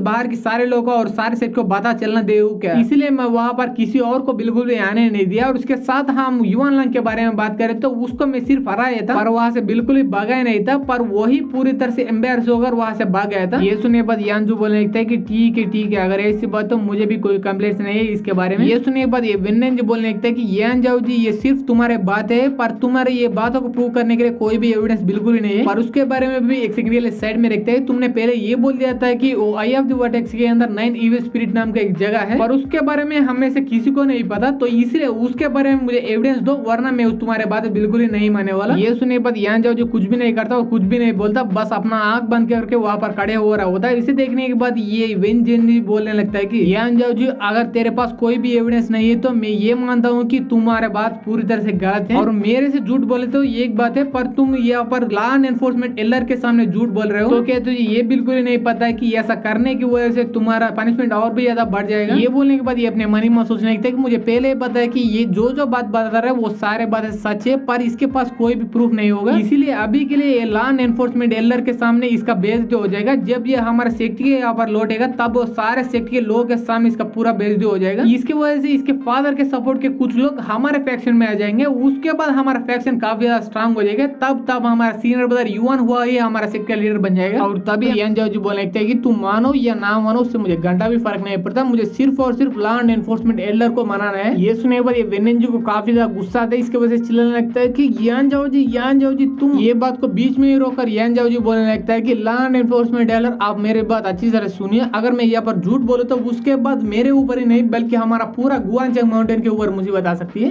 तब मेरे साथ मेरे फादर का भी बेइज्जती हो जाएगा और वो बिल्कुल भी सेक्ट का लीडर बिल्कुल भी नहीं बन पाएगा। तो ऐसे बात में मैं क्यों झूठ बोलूंगा यहाँ पर आपसे, ये बोल ही होता। तभी ये तीनों लड़के वहां पर आ जाए तो आने तुरंत बाद चिल्ला के बोलने लगते हैं कि मैं अपने सीनियर ब्रदर के लिए टेस्टिफाई दे सकता हूँ। और ये आवाज सुनी तुरंत बाद ये सारे लोग वो तीनों लड़कियों की तरफ देखने लगते हैं। तब ये तीनों लड़के चिल्ला के बोलने लगते हैं कि ये बात सच है कि हमारे सीनियर ब्रदर यान जाओ जी हमें प्रोटेक्ट करने के लिए वो युवान ला को पूरी तरह से हरा दिया है, पर सिर्फ हराया था बल्कि वहां से बिल्कुल भी भगाया नहीं था। पर एक बार हमारे सीनियर ब्रदर यान जाओ जी हाथों से हारने के बाद वो पूरी तरह से एम्बेरस हो गया, वहां से भाग गया खुद ही। और अगर हम 9 इविल स्पिरिट लैंड के बारे में बात करें तो वहां पर हमें पहले हमारे सीनियर ब्रदर यान जाओ जी ने लेके गए, इसका मतलब उन्होंने उस प्लेस को डिस्कवर किया था। और वेनिन जी तुम्हें देखकर मुझे ऐसा लग रहा है तुम जानबूझ के हमारे सीनियर ब्रदर को ऐसा मुसीबत में डालना चाहते हो, पर हमारे रहते भर में ऐसा बिल्कुल भी नहीं हो पाएगा, क्योंकि हम सिर्फ 3 लड़कियां नहीं बल्कि हमारे साथ सारे लोग भी हमारे सीनियर ब्रदर यान जाओ जी के तरफ गवाह देने के लिए तैयार है। और ये सारे बात सुनने के बाद वेनिन जी को काफी ज्यादा गुस्सा आता है, पर अपने गुस्से को कंट्रोल करके अपने मन ही मन सोचने लगते हैं कि मुझे पहले ये बात पता चलेगा कि ये कमीना यान जाओ जी सभी लोगों को पूरी तरह से बुली करता है, इसके वजह से वो यान जाओ जी के सभी लोग पूरी तरह से नफरत करते हैं। पर यहाँ पर तो पूरी तरह से बात अलग हो रही है, चाहे कुछ भी हो अभी के लिए ये तो सेफ है, पर अभी भी ये जिनका मैटर अभी भी बाकी है, तो इसलिए उस मैटर पर अगर ये पूरी तरह से सच बताएगा नहीं तो तब ये पूरी तरह से फंस जाएगा। और तब हम लॉ एनफोर्समेंट एलआर की तरफ देखते हैं, वो चिल्ला के बोलने लगता है कि ठीक है अभी के लिए ग्रेट सन सिक के रिलेटेड सारे मैटर्स पूरी तरह से खत्म हो चुके हैं। तो इसलिए अब हम अगले मैटर के बारे में बात करेंगे। यान जाओ जी, मैंने सुना था कि तुम ही वो 20 मेंबर्स का लीडर है, तो इसलिए लीडर होने के नाते तुम ये जिंग के मैटर के बारे में क्या करोगे? क्योंकि मैंने सुना था कि तुम्हारी वजह से, इसका मतलब तुम्हारे लापरवाही की वजह से या तुम्हारे इनर क्रिस्टल फर्नेस की वजह से वो पूरी तरह से जल के मर गया है। तो क्या तुम सीधा से इसका रेस्पॉन्सिबिलिटी लेने के लिए तैयार हो या इसके बारे में तुम कुछ कहना चाहते हो? ये सुनने बाद यान जू मुस्कुराते हुए अपने मनी में सोचने लगता है कि फाइनली ये जिंग का मैटर यहाँ पर फाइनली आ ही गया। तब हम यान जाओ जी की तरफ देखते हैं, वो सामने देखकर बोल रहा होता है कि हाँ, आप सभी लोगों को अच्छी तरह से पता है कि मेरे फादर के बीच और वो रेड स्पिरिट गैंग के बीच बिल्कुल ही नहीं जमती, और आप लोगों को ये भी अच्छी तरह से पता है कि वो मेरे फादर को बिल्कुल ही मार नहीं सकते, क्योंकि मेरे फादर उनके कंपैरिजन में काफी स्ट्रांग है। इसीलिए उनका बेटा यानी मुझे मारकर उसका बदला लेना चाहते हैं वो, इसीलिए वो जैसे तैसे मेरे बारे में पता करके वो आई ऑफ द वर्टेक्स के अंदर 9 ईव स्पिरिट लैंड के अंदर आ चुके थे, और वहां पर आने के बाद मुझे ट्रैप करने के लिए उन कमीने ने एजेंस फ्लेम का यूज किया। पर आपको भी अच्छी तरह से पता है कि एजेंस फ्लेम इतना कमाल का होता है कि उसे देखने के बाद कोई भी बंदा पाना चाहता है, तो इसलिए मैं भी वो एजेंस फ्लेम को पाना चाहता था, पर मैं थोड़ा रिफाइनिंग में बिजी था, तो इसलिए अपना दोस्त को उसे पकड़ने के लिए भेजा था, पर ये जिंग को नहीं। पर उसने मेरे ऑर्डर को बिल्कुल ही ना मान के वो सीधा वो एसेंस फ्लेम को पकड़ने के लिए उसके पास गया था, और उसे देखने के बाद उसको मैं समझ के उसको पूरी तरह से जान से मार डाला वो रेड स्पिरिट गैंग के लोग। ये सुनने बाद यानजू बोले था, अगर सच में वो रेड स्पिरिट गैंग के लोग ने उस ये जिंग को मार डाला तो वो मरते समय ये जिंग तुम्हारा नाम जोर जोर से क्यों चिल्लाने लगा था? ये सुनने बाद यानजाओ जी बोलने लगता है कि वो नीचे गिरने के बाद उसका कुछ ज्यादा चोट नहीं लगा था, पर वो डायरेक्टली एग्जैक्टली नीचे नहीं गिर गया था, पर वो मेरे इनर क्रिस्टल फर्नेस के ऊपर गिर गया था। इसकी वजह से वो इनर क्रिस्टल फर्नेस तुरंत ही पूरी तरह से ब्लास्ट हो गई। इसके वजह से वो ये जिंग को काफी ज्यादा चोट लग चुकी है, और वो ये जिंग को ये लगा था कि वो नीचे गिरने के बाद उसे जान से मारने के लिए जानबूझ के वो इनर क्रिस्टल फर्नेस को उसके ऊपर भेजा था, पर रियलिटी में इसका एग्जैक्टली उल्टा हुआ। पर ये बात ये जिंग को बिल्कुल ही नहीं पता था, तो इसलिए उसने मुझे मिसअंडरस्टैंड कर दिया और वो मेरे ऊपर गुस्सा करके मेरा नाम जोर जोर से चिल्लाने लगा। और मैं भी मानता हूँ पास में वो ये जिंग के बीच और मेरे बीच थोड़ा बहुत जमती बिल्कुल नहीं थी, पर वो सिर्फ थोड़ी बहुत थी, और वो भी बचपन का थी। पर अब तो हम दोनों पूरी तरह से फ्रेंडली कॉम्पिटिटर्स हो गए थे, तो इसीलिए मैं छोटी बात के लिए उसको बिल्कुल ही मार नहीं सकता, ऐसा पॉसिबल ही नहीं हो सकता। पर वैसे भी मुझे ऐसा लग रहा है वो ये जिंग अभी तक मरा नहीं है, क्योंकि उसके हाथ में एक कमाल का आर्टिफैक्ट पहना हुआ था, तो इसलिए मुझे पूरा यकीन है कि वो ये जिंग अभी तक जिंदा है और वो जरूर हमारे सेट के ओर वापस लौट आएगा। ये सुनने के बाद यानजू बोलने लगता है कि पर अगर सच में वो ये जिंग मर गया था और वो बिल्कुल ही वापस नहीं गया तो तब तुम क्या करोगे? ये सुनने के बाद यानजू बोलने लगता है कि अगर वो सच में वापस नहीं आया तो उसके बाद मैं परमिशन दे सकूं, तुम लोग मेरे ऊपर सोल सर्च यूज कर सकते हो, और तुम लोगों को भी अच्छी तरह से पता है कि सोल सर्च के ऊपर कोई भी बंदा कोई भी बंदे को बिल्कुल ही धोखा नहीं दे सकता। और वैसे भी मुझे ये बात बिल्कुल ही समझ नहीं आ रहा है एल्डर यानजू,